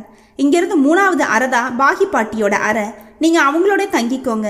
அதுதான் சமையலறை, அங்கே தெய்வானை அம்மா இருப்பாங்க, அவங்கள போய் பாருங்க, எல்லாம் சொல்லுவாங்க என்றான். டீ ரெடினா இன்னைக்கு அவங்க கொடுத்துடட்டும், நீங்கள் கூட போய் பாருங்க. ஓகே சார், அப்போ நான் கிளம்புறேன். ஒரு நிமிஷங்க, நான் ஒரு சாதாரண வேலைக்காரன் தான், என்னைய பேர் சொல்லியே கூப்பிடலாம், இந்த சார் முறைலாம் வேணாமே என்றான். ஆமாம்மா, என்னைய கூட சாருன்னெலாம் கூப்பிட வேணாம், சும்மா அப்பானோ அங்கிள்னோ கூப்பிட்டா போதும். வைதேகியின் முகம் மாறியது. சாரி சார், அப்பான்ற வார்த்தையே எனக்கு எப்போவுமே பிடிக்காது, அதனால் உங்களை சார்னே கூப்பிட்றேனே.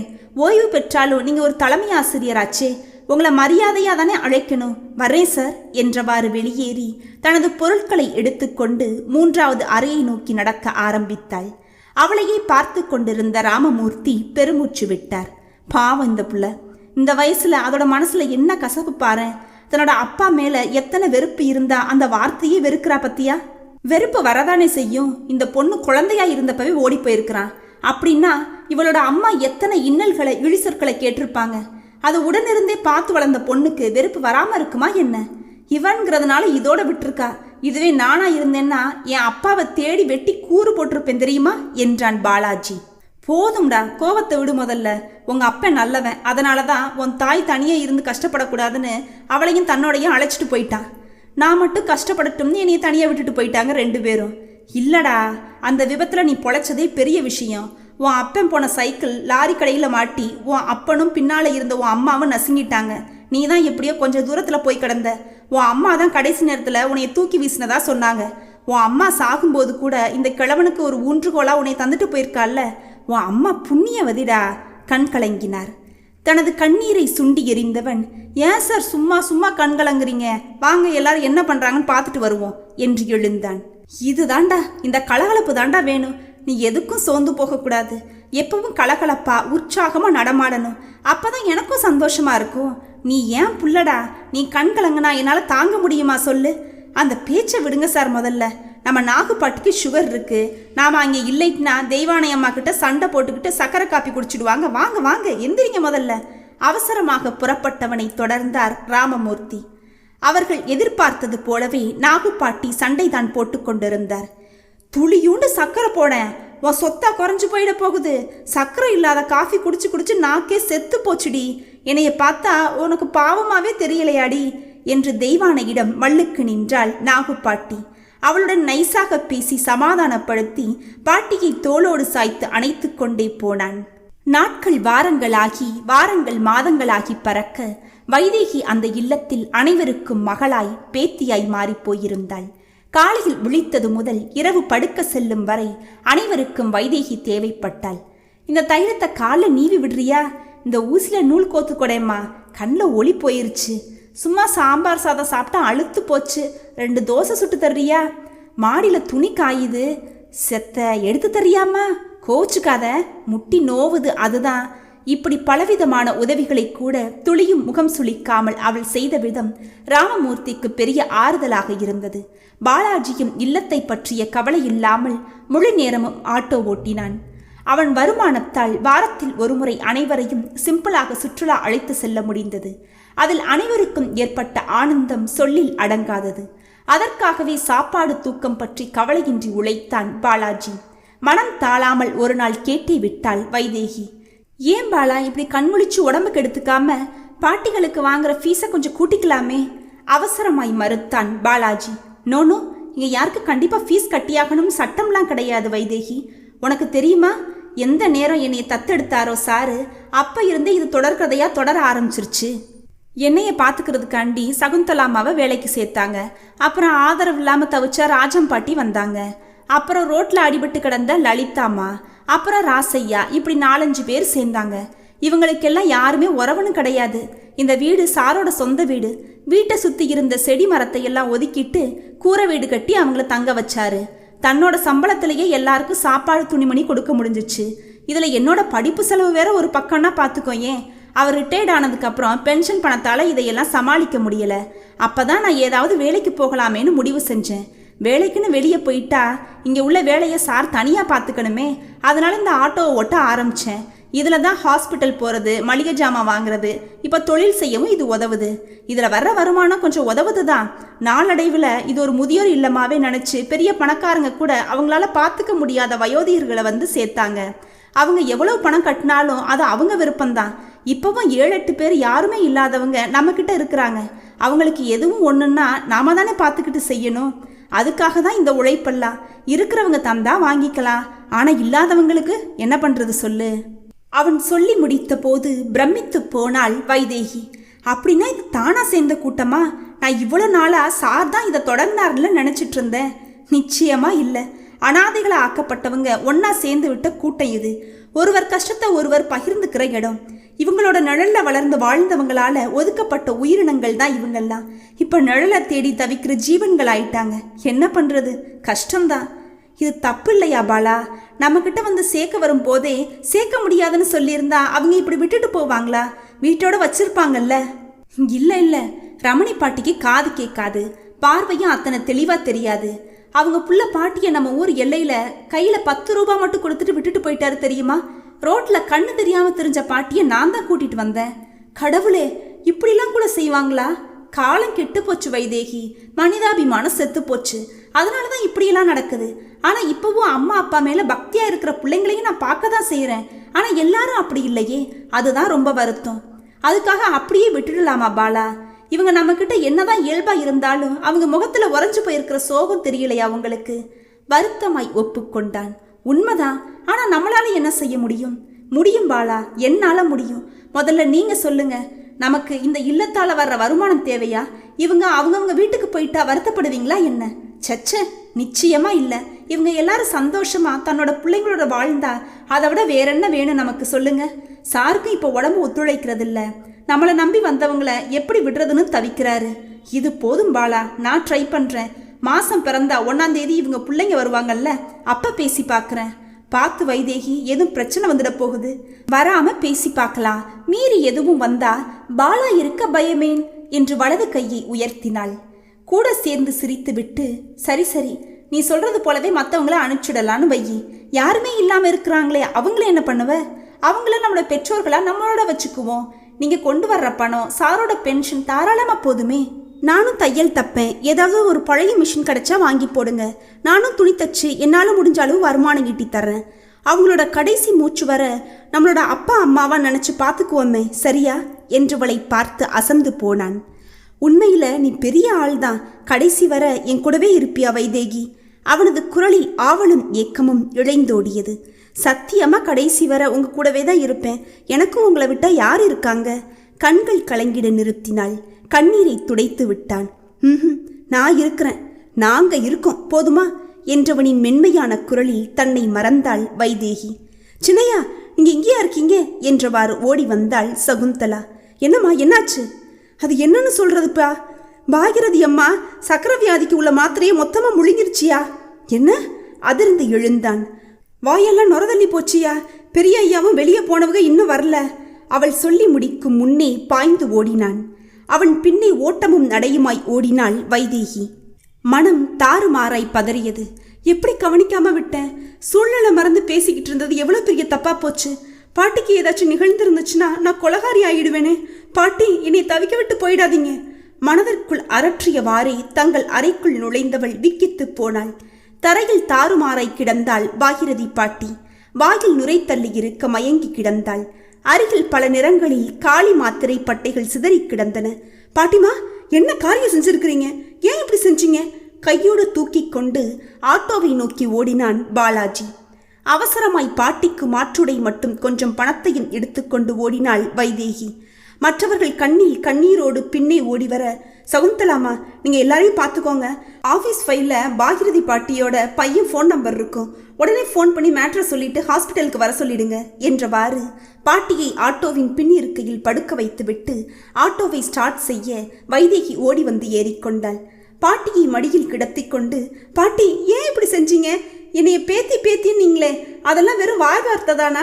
உண்மையில என்னைய பேத்தி அவங்க மனசு நினைக்கலையா? நீங்க இப்படி செய்யலாமா? எங்களை தவிக்க விட்டுட்டு போயிடாதீங்க பாட்டி. உங்க மகன் வந்து கேட்டா நான் என்ன பதில் சொல்றது? கண்ணு முழிச்சுக்கோங்க பாட்டி. பாட்டி, கண்ணீரோடு பேசிக்கொண்டே வந்தாள் வைதேகி. பாட்டியிடம் எந்த அசைவும் இல்லை. மெல்ல மெல்ல உயிர் துடிப்பு குறைந்து கொண்டே வந்தது. இன்ஸ்பெக்டர் ஆனந்த் பாலாஜியை விசாரித்துக் கொண்டிருக்க அறைக்கு வெளியே வைதேகி கையை பிசைந்து கொண்டிருந்தாள். வந்து 2 மணி நேரமாகியும் பாகி பாட்டியிடம் எந்த முன்னேற்றமும் இல்லை. பாட்டியின் மகனுக்கு தகவல் அனுப்பியும் இன்னும் வந்தபாடில்லை. இதில் டாக்டர் வேறு. ரொம்ப கிரிட்டிக்கல் பொசிஷன் தான், பிழைக்கிறது கஷ்டம். நிறைய டேப்லெட்ஸை விழுங்கியிருக்காங்க, எல்லாமே ஹெவி டோஸ். அவங்க உடம்பு அதோட வீரியத்தெல்லாம் தாங்காது. எங்களால் முடிஞ்ச வரைக்கும் மெடிசின்ஸ் கொடுத்துருக்கோம், but no use. Mister Bala, இது சூசைட் கேஸுங்கிறதுனால நீங்களே போலீஸில் இன்ஃபார்ம் பண்ணிடுங்க. இல்லைன்னா பேஷண்ட்டோட ரிலேஷன்ஸ் ரிப்போர்ட் பண்ணால் உங்கள் இல்லத்தோட பேர் கெட்டு போயிடும் என சொல்லிவிட்டு போயிருந்தார். பாலாஜியும் தயங்காமல் உடனே போலீஸுக்கு தகவல் கொடுக்க 1/2 மணி நேரம் வைதேகியிடம் விசாரணை முடிந்து அவளை வெளியே அனுப்பிவிட்டு பாலாஜியிடம் விசாரணையை தொடங்கியிருந்தார். பாட்டி தன் கண்முன்னே உயிருக்கு போராடி யமனிடம் தோற்று கொண்டிருக்க பாலாஜி கண்ணீருடன் பதிலளித்தான். மிஸ்டர் பாலாஜி, இதை நாங்கள் கேட்டே ஆகணும். உங்கள் இல்லத்தில் எதுவும் தவறு நடந்து பாட்டிக்கு அதனால் மன வருத்தம் ஏற்பட்டு அந்த முடிவை எடுத்திருக்கலாமே. சார் ப்ளீஸ், பாட்டிக்கு இப்போ வயசு 73 ஆகுது, பார்வையும் கம்மி. இந்த வயசு மூதாட்டிக்கு என்ன சார் தொல்லை கொடுப்பாங்க? இங்கே வந்த நாள் முதல்ல பாட்டி சரியாக சாப்பிட்றதில்ல, தூங்குறதில்ல. நாங்கள் என்னதான் கண்ணா பார்த்துக்கிட்டாலும் பெற்றவங்களுக்கு பிள்ளை கூட வாழ்ந்த மாதிரி இருக்குமா சார்? அப்போ அவங்க மகன்கிட்ட பேசி பாட்டி அவங்க கூட அனுப்பியிருக்கலாமே. நீங்கள் அதையும் செய்யலை. ட்ரை பண்ணோம் சார், ஆனால் அவர் பாட்டியை கொண்டு வந்து விட்டதோடு சரி. இதுவரை வந்து பார்க்கவே இல்லை சார். ஃபோன் பண்ணாலும் எடுக்கிறதில்ல. மை காட், ஏன் அவர் அப்படி செய்கிறாரு? பாட்டி தன்னோட வீட்டில் தன் கணவரோட நினைவில் இன்னும் வாழ்ந்துக்கிட்டு தான் இருந்திருக்காங்க. ஆனால் அவரோட பையனுக்கு காசு புழக்கம் அதிகரித்து உடனே அந்த வீட்டை இடித்து பங்களா டைப்பில் வீடு கட்டணும்னு ஆசை. பாட்டி ஒத்துக்கலை. அதோட பாட்டிக்கு பார்வையும் சரியில்லை. இதை காரணம் காட்டி ஹாஸ்பிட்டலுக்கு கூட்டிகிட்டு போகிறதா சொல்லிட்டு எங்கள் இல்லத்தில் வந்து விட்டுட்டு போயிட்டாரு. அதுக்கப்புறம் அவர் வரவே இல்லையா? இல்லை சார், மாதம் பிறந்தா அவர் வீட்டு டிரைவர் வந்து பணம் கட்டிட்டு போவார். இதுவரை அவங்க மகன் ஒரு ஃபோன் கூட பண்ணி பாட்டியை பற்றி விசாரிக்கலை. பாட்டி சாப்பிடாம கிடந்தப்ப நாங்கள் ஃபோன் பண்ணோம், ஒரு முறை கூட அவர் பேசவே இல்லை. இத்தனை நாள் இருந்தவங்க இப்போ திடீர்னு ஏன் இந்த முடிவை எடுக்கணும்? என்ன காரணம்? அதான் சார் எனக்கும் தெரியலை. நேற்று அந்த டிரைவர் வந்தப்போ கூட அவங்க கூட பேசினாங்களே, பேசிட்டு நார்மலாக இருந்தாங்களா? சாரி சார், நான் கவனிக்கலையே. நேற்று ராத்திரி வரைக்கும் நான் ஆட்டோ ஓட்ட போயிட்டேன். இன்னைக்கு காலையில் தான் வந்தேன். பாட்டியிடம் மெல்ல அசைவு தெரிந்தது. பாட்டியை நெருங்கி குரல் கொடுக்க பாட்டியின் விழிகள் திறந்தன. கண்ணீர் வழிய பாட்டி பேச முடியாமல் தவித்தார். பாட்டியின் கைகளை பற்றி கொண்டான் பாலாஜி. என்ன பாட்டி இது? அவன் கண்களும் குளமாகியது. பாலா, ராசா, அந்த பாவி என் வீட்டை இடிச்சிட்டானா? பெரிய வீடு கட்டுறானாம்யா. இந்த கிழவிக்கு அங்கே இடம்லாம் கிடையாதான். என் புருஷனோட நான் வாழ்ந்த வீடு மண்ணா போச்சியா. நான் எதுக்கு உனக்கு பாரமாக இருக்கணும்? எப்படியும் என் மகன் வந்து கூட்டிகிட்டு போயிடுவான்னு பார்த்தேன். நீ யாரு பெத்த பிள்ளையோ, இந்த குருடியை வச்சுக்கிட்டு நீ ஏன் கஷ்டப்படணும் தான் நானும் என் வீட்டுக்காரர் கூட போயிடுறேனே பாலா. பாட்டி மூச்சு வாங்கினார். இன்ஸ்பெக்டர் குனிந்து, இதுக்காகவாமா மாத்திரை சாப்பிட்டீங்க என்று கேட்டார். யார் இது என்பதைப் போல் பாட்டி பாலாவை பார்க்க, பாட்டி, இவங்க தான் போலீஸு. நீங்கள் தற்கொலை செய்ய முயற்சித்ததுனால என்னை விசாரிக்க வந்திருக்காங்க என்றான். பதறினாள் பாட்டி. சாமி, இந்த புள்ள தங்கமான பிள்ளையா, இதை ஒன்றும் செஞ்சிடாதீங்க. நான் செத்ததுக்கப்புறம் இந்த புள்ள தான் எனக்கு இறுதி சடங்கே பண்ணணும். என் மகன் எனக்கு எதுவும் செய்யக்கூடாது. அவன் வர்ற வரைக்கும் என்னைய வைக்கக்கூடாது. சாமி, எங்கள் ஆட்களில் எரிக்க மாட்டாங்க, என்னையும் புதைச்சிடுங்கய்யா. என் புள்ள பாலா தான் என்னைய கொண்டு போய் அடக்கம் செய்யணும். இதுதான் என் கடைசி ஆசை. பாலா, பாலா! ஆவேசமாய் பேசிய பாட்டி சட்டென தன் மூச்சை நிறுத்தி கொண்டாள். பாலாஜி பாட்டியின் முகத்தை பார்த்தான். இறுதியாய் பார்த்த பார்வை தன் முகத்தில் நிலைத்திருக்க தன்னையும் மீறி கதறிவிட்டான். பாட்டி! அவனது குரலில் வெளியே நின்ற வைதேகியும் டாக்டர்களும் ஓடிவர இன்ஸ்பெக்டர் தனது தொப்பியை கழற்றினார். கருவில் குழந்தை உருவான நாள் முதலாய் பத்தியமாய் சாப்பிட்டு குழந்தைக்கு ஆகாத உணவுப் பொருளை ஒதுக்கி தன் ஆசைகளை குறைத்து தூக்கமின்றி அல்லும் பகலும் பேணி பாதுகாத்து கடுமையான பிரசவ வலியை தாங்கி பெற்ற பிள்ளையின் முகம் பார்த்து தன் வலியை மறந்த அந்த ஆண் பிள்ளை பிறந்தது என்று ஆனந்தம் கொண்ட தாய், பிள்ளைக்காகவே வாழ்ந்து அவனை பாலூட்டி சோறூட்டி கண்ணும் கருத்துமாய் வளர்த்த தாய், பிள்ளையின் ஒவ்வொரு வளர்ச்சியையும் கவனித்து பூரிக்கும் தாய், அருமையாய் படிக்க வைத்து சமுதாயத்தில் உயர்த்திய தாய், இன்று கடைசி மூச்சுக்கு தவிக்கும் போது கூட அந்த பிள்ளை வரவில்லையே, அப்படி என்ன கல்நெஞ்சம் அவனுக்கு? எத்தனை அனாதை குழந்தைகள் குப்பை தொட்டியின் தெருவோரத்திலும் வளர்கிறது. அந்த குழந்தைகள் கூட பசியிலும் வலியிலும் தன் தாயை தேடித்தானே அழுகிறது.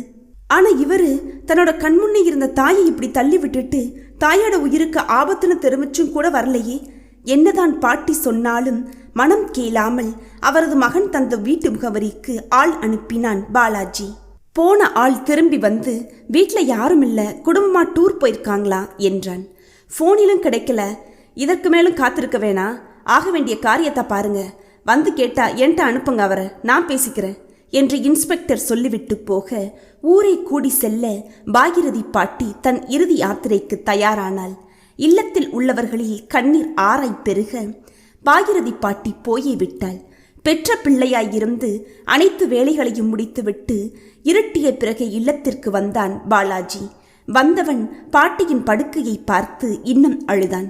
வந்த கொஞ்ச நாட்களே இருந்தாலும் பாட்டியின் மீது அனைவருக்கும் அன்பும் கரிசனையும் இருந்ததால் யாருமே இரவு முழுவதும் உறங்காமல் விழித்திருந்தனர். நீண்ட இரவு விடிந்த போது வந்து நின்றார் வாசுதேவன். என்ன நினச்சிக்கிட்டு இருக்கீங்க? வருஷம் முழுசும் உழைக்கிற, ஒரு 2 நாள் டென்ஷன் மறந்து டூர் போயிட்டு வரலான்னு பார்த்தா இப்படியா ஃபோன் பண்ணி டார்ச்சர் பண்ணுறது? எங்கள் பிக்னிக் மூடே போச்சு தெரியுமா? நாளைக்கு வரலாம்னு இருந்தோம், இன்னைக்கே வர வேண்டியதா போச்சு. இங்கே என்ன இழவு விழுந்து போச்சுன்னு ஃபோனுக்கு மேல் ஃபோன் பண்ணிக்கிட்டே இருந்தீங்க. அதோட வீட்டுக்கும் ஆள் அனுப்பியிருக்கிறீங்க, என்ன விஷயம்? நினச்ச உடனேயே எல்லாத்தையும் போட்டுட்டு வர முடியுமா? எங்கேயாவது சுற்றிக்கிட்டு இருப்பேன். என்னோட ஒரு நாள் வருமானம் என்னன்னு தெரியுமா உனக்கு? இப்போ இங்கே பேசிக்கிட்டு இருக்கிற நேரத்துக்கு எவ்வளவு சம்பாதிச்சிடுவேன் தெரியுமா? மிஸ்டர் வாசுதேவன், இந்த தொழிலை நீங்களே தொடங்கி முன்னேறினீங்களா இல்லை? வாயை திறந்தான் பாலாஜி. எங்கள் அப்பா தொடங்கினது, ஆனால் என் படிப்பாளையும் திறமையாலையும் நான் தானே இந்த 1000 மடங்கா பெருக்கி இருக்கிறேன். அவர் குரலில் கர்வம் துணித்தது. அந்த திறமையும் படிப்பும் எப்படி கிடைச்சிச்சு உங்களுக்கு? என்ன முட்டாள்தனமாக கேள்வி கேட்குற? என்னை பெற்றவங்க தான் படிக்க வச்சாங்க, அதில் தான் திறமை வந்துச்சு. அப்போது உங்கள் அப்பா அம்மா ரத்தத்தை உறிஞ்சி தான் இப்படி வளர்ந்துக்கிற இல்லையா? ஏய், என்ன மரியாதை இல்லாமல் பேசுகிற? நான் யாருன்னு தெரியுமா உனக்கு? யோ, தெரியும்யா. பெற்றவங்களை வேண்டிய மட்டும் சத்தை உறிஞ்சி எடுத்துக்கிட்டு சக்கையாக தூக்கி வீசினவன் தானே நீ. பெத்த தாய்க்கு ஒரு பிடி சோறு கொடுக்க முடியாத நீ எல்லாம் எத்தனை லட்சம் சம்பாதிச்சா என்னையா? எல்லாமே வெறும் குப்பை, குப்பைக்கு சமம்யா. என்ன குப்பையா? முட்டாள். இந்த பணம் இல்லைன்னா ஒரு நாய் கூட மதிக்காது தெரியுமா? இதை வச்சு எதை வேணும்னாலும் வாங்கிடலாம். பணத்தோட மதிப்பே தெரியாமல் தெரியுறியே நீ, முட்டாள். ஆமாம், நான் முட்டாள் தான். உன் பணத்தை வச்சு இறந்து போன உன் தாயாரை வாங்கிட்டு வாப்போ பார்க்கலாம். பாலாஜி கோபமாய் கத்த விக்கித்து போனார் வாசுதேவன். ஹேய் ஏய், நீ என்ன சொல்ற? உண்மையை தான் சொல்கிறேன். இங்கே இழவு விழுந்து போச்சுன்னு தான் உனக்கு ஃபோன் போட்டோம். நல்ல காலம் நீ ஊரில் இல்லை. ஒருவேளை நீ இங்கிருந்து வந்து உன் தாயோட சடலத்தை பார்த்துருந்தீன்னா வச்சுக்கோ, அந்த ஆன்மா சாந்தி அடைஞ்சிருக்காது. எப்படியோ உன் அம்மா ஆசைப்பட்டபடியே உன் முகம் பார்க்காமலே அடக்க செஞ்சிட்டோம். என்ன, என்னோட அம்மாவை நீ அடக்க செஞ்சியா? அதான் பாட்டியோட கடைசி ஆசையே. போலீஸோட உதவியோட நேற்று தான் எல்லாம் முடிஞ்சிச்சு. உன்கிட்ட எத்தனை பணம் இருந்து என்ன புண்ணியம் பத்தி இல்லை? உன் அம்மாவோட முகத்தை உன்னால் கடைசியாக ஒரு முறை பார்க்க முடிஞ்சிச்சா? இறுதி சடங்கு செய்ய முடிஞ்சிச்சா? உன்னால் இந்த மண்ணில் பிறக்க வச்ச உன் தாய்க்கு ஒரு பிடி மண்ணு போட முடிஞ்சிச்சா உன்னால்? என்னையை பொறுத்தவரை நீ அதை போறானே அவனை விட அற்பமானவன், தெரிஞ்சுக்கோ என்று தெருவில் போய்க் கொண்டிருந்த ஒரு பிச்சைக்கார கிறுக்கனை காட்டினான் பாலாஜி. அனைவரின் முன்னும் தன் உடலில் ஒட்டு துணி கூட இல்லாமல் நிற்பது போல கூனி குறுகிட்டு போனார் வாசுதேவன். கையில ஒத்த பைசா இல்லாதவன் கூட தன்னைய பெத்தவங்களோட இறுதி கடமைக்காக அடுத்தவர்கிட்ட கையேந்தியாச்சும் தன்னோட கடமையை செஞ்சுடுவாங்க. அது அவனோட உரிமை, அவன் கடமை. தன்னை பெத்து வளர்த்தவளுக்கு அவன் செய்கிற இறுதி மரியாதை. ஆனா இது எதுவுமே இல்லாத நீ ஒரு பொணந்தானே, போ இங்க நிக்கவே நிக்காத. நாங்க எல்லாரும் எங்களில் ஒரு உயிர் போனதை நினைச்சு துக்கத்துல இருக்கோம். இதுக்கு மேலேயும் உன்கிட்ட பேச ஒண்ணும் இல்லை. போய் பணத்தை சேர்த்துக்கிட்டே இரு. நீ கட்டு 3000 உனக்கு மிச்சம்தானே, சந்தோஷமா சேர்த்து வை. உனக்கு பிள்ளைக இருக்குதானே, சீக்கிரம் அவங்களும் உன்னைய இதே போல ஒரு இல்லத்துக்கு அனுப்பி வைக்க போறாங்க. அதுக்குள்ள உன்னால முடிஞ்ச புண்ணியத்தை செய். போறப்ப நிம்மதியா போய் சேர உனக்கு அந்த புண்ணியமாச்சும் உதவும். போ சார், இவரை அனுப்பிச்சு விடுங்க சார், இது புனித பூமி சார், இவர் காலெல்லாம் பட வேணாம் இங்க என்று சொல்லிவிட்டு சட்டையை மாட்டிக்கொண்டே வெளியேறினான். சார், என் அம்மா இறந்ததை ஏன் என்கிட்ட சொல்லலை? நான் வர்றதுக்கு முன்னாடி ஏன் அடக்க செஞ்சீங்க? உங்கள்கிட்ட விட்டுட்டு போயிட்டா எங்களுக்குள்ள அந்த உறவு இல்லைன்னு ஆகிடுமா? நான் உங்க புள்ள சார், நான் வராமல் நீங்கள் எப்படி பாடி எடுக்கலாம்? ராமமூர்த்தியிடம் சாடினார் வாசுதேவன். அவர் வாயை திறக்கும் முன் வைதேகி முன்னே வந்தாள். உங்கள் அம்மாவை விட்டுட்டு போய் எத்தனை மாசமாச்சு? நீங்கள் எப்போ சார் வந்து பார்த்தீங்க? பதில் சொல்ல முடியாமல் தடுமாறியவனை ஏளனமாய் பார்த்தனர் மற்றவர்கள். சாப்பாட்டுக்கே வழியில்லாத தாய் கூட தனக்கு கிடைக்கிறத பெத்த பிள்ளைக்கு கொடுத்துட்டு பட்டினியா படுத்திருப்பா. உங்கள் அம்மாவும் கூட உங்களை அப்படிதான் வளர்த்துருப்பாங்கன்னு நினைக்கிறேன். உங்களை கொண்டு போய் அனாதை விடுதியில் ஒன்றும் சேர்க்கல இல்லை. உங்களால் மட்டும் எப்படி சார் அப்படி விட முடிஞ்சிச்சு? உங்கள் அம்மா ஒவ்வொரு நாளும் வாசலை பார்த்து பார்த்து அழுறப்ப பார்க்குற யாருக்குமே கண்ணில் கண்ணீர் வரும். உங்களுக்கு மட்டும் எப்படி சார் மனசு கல்லாயி போச்சு? வைதேகியின் உக்கிரமான பேச்சால் முதன்முறையாய் வாசுதேவன் கண்களில் இருந்து கண்ணீர் சொட்டியது. உங்கள் அம்மாவுக்கு கண்ணு தெரியல, அதனால அவங்க கூட வச்சுக்க சிரமமாக இருக்குன்னு சொன்னீங்களாமே. அந்த கண்ணை எத்தனை நாள் தூங்காமல் விழிச்சிருந்து உங்களை கவனிச்சிருக்க சொல்லுங்க. அது ஏன் சார் உங்கள் கண்ணில் படாமல் போச்சு? நீங்கள் தான் பெரிய கோடீஸ்வரராச்சே. உங்கள் அம்மாவை ஒரு கண்டாக்டர் கிட்ட கூட்டிகிட்டு போய் காட்டக்கூட நேரம் இல்லையா என்ன? எப்படி இருக்கும்? அந்த நேரத்துக்கு நீங்கள் 50 லட்சம் சம்பாதிச்சிடுவீங்களே. உங்கள் அம்மா எப்படி இறந்தாங்கன்னு தெரியுமா? மாத்திரையை நிறைய சாப்பிட்டு தற்கொலை செஞ்சுக்கிட்டாங்க. என்ன? நெஞ்சில் கை வைத்தார் வாசுதேவன். ஆமாம், அவரையோ அவங்களோட மனசு உணர்வுகளையோ நீங்கள் புரிஞ்சுக்கவே இல்லையே. இப்போ உங்கள் விருப்பம் போல பங்களா கட்டிக்கலாம், கோடி கோடியாக சம்பாதிக்கலாம், உலகம் முழுசும் சுற்றி பயணம் வரலாம். ஆனால் நீங்கள் சந்திக்கிற நபர்களில் ஒரு 10 பேராவது சொல்லுவாங்கல்ல, என்ன பெருசாக சம்பாதிக்கிறான், பெத்த தாய்க்கு சோறு போடாமல் கொண்டவன் தானே இவன், பெத்தவளை அனாத பணமாக போக விட்டவன் தானே, அப்படி நிச்சயமாக பேசுவாங்க. உங்கள் ஆயுள் முழுக்க இந்த பேச்சு உங்களை விட்டு போகவே போகாது. இத்தனை காலம் நீங்கள் செஞ்ச தவறுக்கான தண்டனை தான் இது சார். இது உங்களை விடாது, ஏற்றுக்கிட்டு தான் ஆகணும். உங்களை போல உள்ள பிள்ளைகளுக்கு நீங்கள்லாம் ஒரு பாடம். நீங்கள் போகலாம் சார் என்றவள் திரும்பினாள். தெய்வம்மா, சாப்பாடு எடுத்து வைங்க, எல்லாரும் வாங்க முதல்ல சாப்பிடுவோம் என்றாள் அவள். பட்டினியா கிடந்தா உடம்புக்கு ஆகாது என்றவாறு அழைத்து கொண்டு போனாள். ராமமூர்த்தி வாசுதேவன் அருகே வந்தார். சாரி மிஸ்டர் வாசுதேவன், உங்கள்கிட்ட விஷயத்த சொல்ல தான் எத்தனையோ முறை ஃபோன் பண்ணோம், நீங்கள் எடுக்கவே இல்லை. எங்கே போயிருக்கிறீங்க, எப்போ வருவீங்கன்னு தெரியலை. வயசான உடம்பை எத்தனை நாள் வைக்க முடியும் சொல்லுங்க? அதோட உங்கள் அம்மாவும் தன்னோட இறுதி சடங்கை பாலா தான் செய்யணும்னு சொல்லிட்டு தான் கண்ணை மூடினாங்க. நாங்கள் என்ன செய்ய முடியும்? எங்கள் கடமையை தான் நாங்கள் செஞ்சோம், எங்களை மன்னிச்சிடுங்க என்றவாறு தன் அறையை நோக்கி நடந்தார். அந்த கொன்றை மரத்தின் நிழலில் மண்டியிட்டு அமர்ந்தார் வாசுதேவன். தாயின் இழப்பு அப்போதுதான் உரைக்க தான் ஒரு ஆண் என்பதையும் மறந்து தாயை பிரிந்த மகனாய் பெருங்குரல் எடுத்து அழ ஆரம்பித்தார் வாசுதேவன். சார் என்று தயக்கமான குரல் கேட்டு நிமிர்ந்தார் ராமமூர்த்தி. அடடே வாப்பா சபாபதி, என்ன திடீர்னு இந்த பக்கம்? அப்பாவை பார்த்துட்டு வரலாம்னு வந்தேன் சார் என்றவனை ஆச்சரியமாய் பார்த்தார். என்ன அப்பாவை பார்க்க வந்தியா? அவர் மூச்சு காத்து மேலே பட்டாலே எனக்கும் என் பொஞ்சாதி பிள்ளைகளுக்கும் இந்த நோய் வந்துடும்னு சொன்னியேப்பா. இப்போ என்ன திடீர்னு வந்திருக்க? உங்கள் அப்பா பேரில் எதுவும் சொத்து இருக்கா? கையெழுத்து வாங்கிட்டு போகலான்னு வந்தியோ? சார் வேணாம் சார், என்னைய பேசியே கொன்னிடாதீங்க சார். நான் ஏன்ப்பா உன்னைய கொல்ல போகிறேன்? நீ எதுக்காக இங்கே வந்திருக்க முதல்ல அதை சொல்லு. சார், நான் என் அப்பாவை அழைச்சிட்டு போயிடுறேன் சார். ஏன், என்னப்பா சொல்கிற? நிஜமாவா சொல்கிற? வியப்பாய் கேட்டார் ராமமூர்த்தி. சத்தியமா சார், இப்போ எங்கள் வீட்டாண்டையே இலவச ஆஸ்பத்திரி வந்திருக்கு, அதில் அப்பாவை காட்டிக்கிறேன், என் வீட்லேயே வச்சுக்கிறேன் சார். நான் இருக்கிறப்ப என் அப்பா அனாதை மாதிரி ஏன் சார் இங்கே இருக்கணும்? அதான் சார் கூட்டிகிட்டு போயிடலான்னு வந்தேன். ரொம்ப சந்தோஷம்ப்பா, கேட்கவே சந்தோஷமாக இருக்குது. ஆமாம், திடீர்னு உனக்கு எப்படி இந்த ஞானோதயம் வந்துச்சு?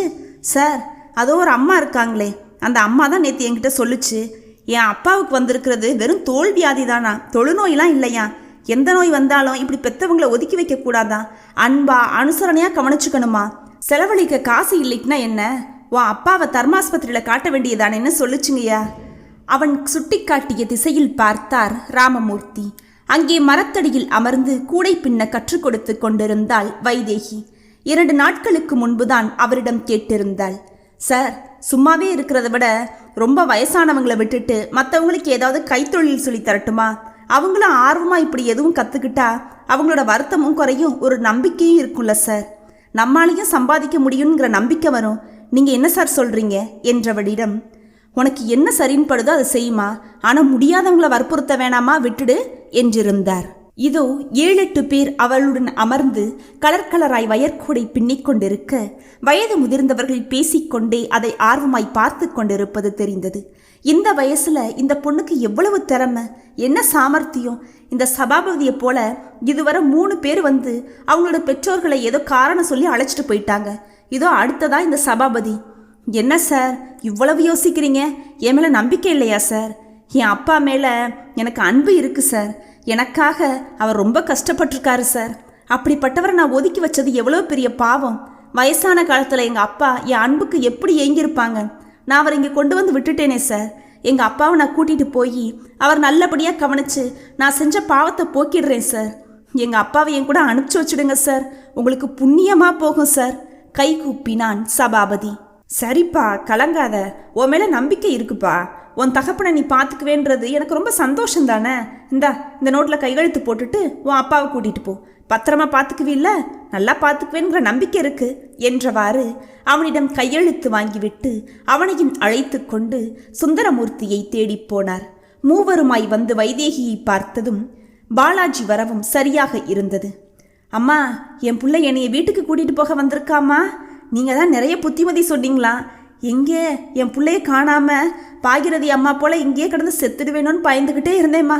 உங்களால் தான் இன்றைக்கி நான் வீட்டுக்கே போகிறேன். இந்த உதவியை என் உயிர் இருக்கிற வரைக்கும் மறக்க மாட்டேம்மா. கண்ணீரோடு கை கூப்பினார். நான் எதுவும் பண்ணல சுந்தரமூர்த்தி சார். உங்கள் பிள்ளை நல்லவர் தான். ஏதோ அறியாமையினால் உங்களை ஒதுக்கி வச்சிருந்தாரு. எடுத்து சொன்னதும் புரிஞ்சுக்கிட்டாரு. நீங்கள் சந்தோஷமாக கிளம்புங்க என்றாள் வைதேகி. அனைவரிடமும் விடை பெற்று அவர் கண்ணீரும் சந்தோஷமும் சேர புன்னகையோடு சென்றார். என்னம்மா பெரிய பெரிய வேலையெல்லாம் செய்கிற போல இருக்கு, எனக்கே தெரியாம என்றார் ராமமூர்த்தி. ஐயோ இல்லை சார், பாலா கிட்ட சொல்லிட்டு தான் எல்லாம் செஞ்சேன். அவர் சரின்னாரு. ஓஹோ, அப்போ இவர் தான் இங்கே தலைவராக்கும். அப்போ நான் தேவையில்லையா? இது என்ன பேச்சு? இங்கே உள்ளவங்களை பற்றி எத்தனை நாள் வேதனைப்பட்டு என்கிட்ட புலம்பி இருக்கிறீங்க. அவங்க ஏக்கத்தை பார்த்து நம்ம எப்படி தவிச்சு போயிருக்கோம். அதனால தான் வைதேகி சொன்ன ஐடியா பிடிச்சதுனால ஓகே சொன்னேன். உங்ககிட்ட சொல்லும் முன்னாடி பாகி பாட்டியோட டெத்தால் எல்லாத்தையும் மறந்துட்டேன்.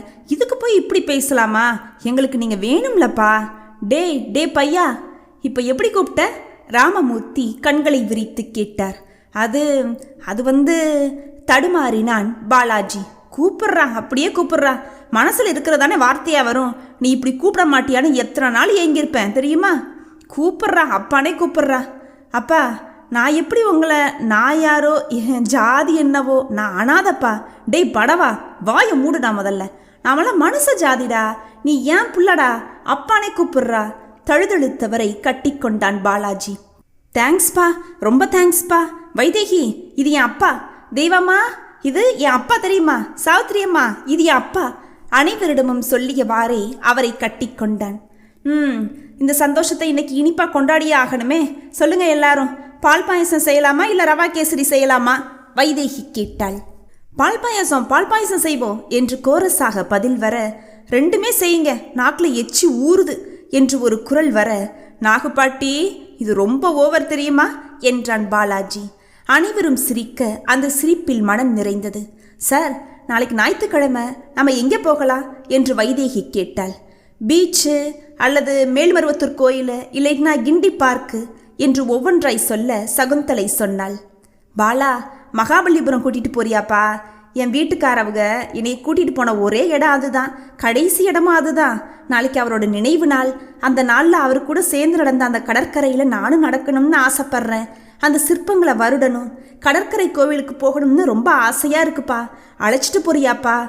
சகுந்தலை அம்மாவின் வார்த்தையில் வலியும் ஏக்கமும் கலந்திருக்க அங்கே கனத்த மௌனம் நிலவியது. கண்டிப்பா போகலாம். காலையில் எல்லாரும் கிளம்பிடணும். அப்பதான் நிதானமாக எல்லா சிற்பத்தையும் ரசித்து பார்த்துட்டு வரலாம்.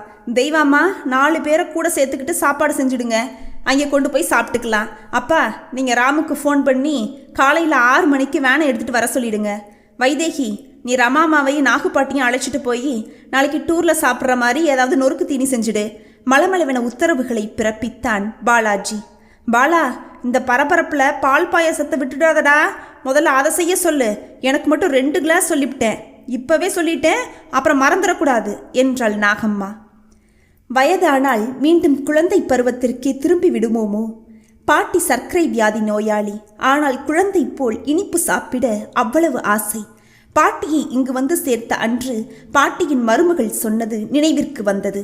வயசானா வாயை அடக்கணும், உடம்பு முழுக்க சர்க்கரை, ஆனால் தினம் ஒரு ஸ்வீட்டு கேட்குது. எனக்கு 3 பசங்க இருக்குது, அதுகளுக்கு எதையும் செஞ்சு தர முடியல. செஞ்சால் ஆளாக சாப்பிட்டதுக்கு அப்புறம் சுகர் அதிகமாகி எல்லாரையும் படுத்தி எடுத்துடுறது. கண்ணில் விளக்கெண்ணை விட்டுக்கிட்டு கண்காணிக்க வேண்டியிருக்கு. அப்படியும் காப்பில் சர்க்கரை அள்ளி கொட்டி குடிக்கிறா. நான் என்ன பண்ண முடியும்? அதனால தான் உங்ககிட்ட கொண்டு வந்து விடுறோம், பார்த்துக்கோங்க என்றாரே. பாட்டியின் செயல்பாடுகளை பார்க்கையில் அவர் மருமகளின் பாடும் கஷ்டம் என்றுதான் தோன்றுகிறது. ஆனாலும் வயதானவர்களை இப்படி விடலாமா? பரிவாய் இதமாய் சொல்லி இருக்கலாம். ஆனால் பாட்டி கேட்பதும் கஷ்டம்தான். இதில் யாரையும் குற்றம் சொல்ல முடியாது. சொல்வதென்றால் இந்த சர்க்கரை வியாதியை தான் சொல்ல வேண்டும். நாகுபாட்டி, உங்களுக்கு என்ன இனிப்பு மேலே அவ்வளவு ஆசை? நயமாக கேட்டான். அது சின்ன வயசுலேருந்தே அப்படிதான்டா. எங்கள் அம்மா ஒரு கஞ்சி காப்பாங்க, பதனி கஞ்சின்னு பேர். கருப்பு கட்டி, நிறைய தேங்காய் பூ, பச்சரிசி மாவு, பைத்தம்பருப்பு எல்லாம் போட்டு வைப்பாங்க. எங்கள் அம்மா அந்த கஞ்சி வச்சா தெரு வர மணக்கும் தெரியுமா? இனிப்பும் சுவையுமா எப்படி இருக்கும் தெரியுமா? எத்தனை கிளாஸ் வேணும்னாலும் குடிக்கலாம், அத்தனை ருசி. சொல்லும் போதே சப்பு கொட்டினாள். சாப்பிட்டு பழகிய நாக்குப்பாது, இப்போ அதை கட்டுப்படுத்தணும்னா எப்படி? அது சரி பாட்டி, ஆனால் அந்த இனிப்பே இப்படி விஷமாகி போச்சே. அதை சாப்பிட்டுட்டு நீங்கள் படுற அவஸ்தையை பார்க்க முடியாம தானே உங்களை இங்கே வந்து சேர்த்துக்கிட்டாங்க. பாட்டியின் முகம் கருத்தது, கண்களில் கோபம் தெரித்தது. பாட்டி, நான் சொல்கிறேனேன்னு கோவப்படக்கூடாது.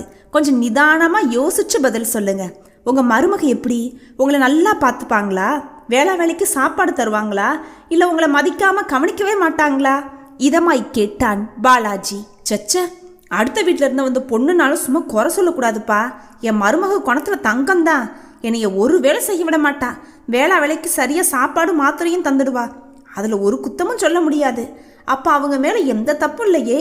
இல்லைப்பா, நான் தான் எதையாவது எடுத்து சாப்பிட்டுட்டு அவஸ்தைப்படுவேன், அப்பா தான் திட்டுவா என்று வெகுளியாய் சிரித்தாள் பாட்டி. உங்கள் மேலே உள்ள அக்கறையில் தானே திட்டுறாங்க.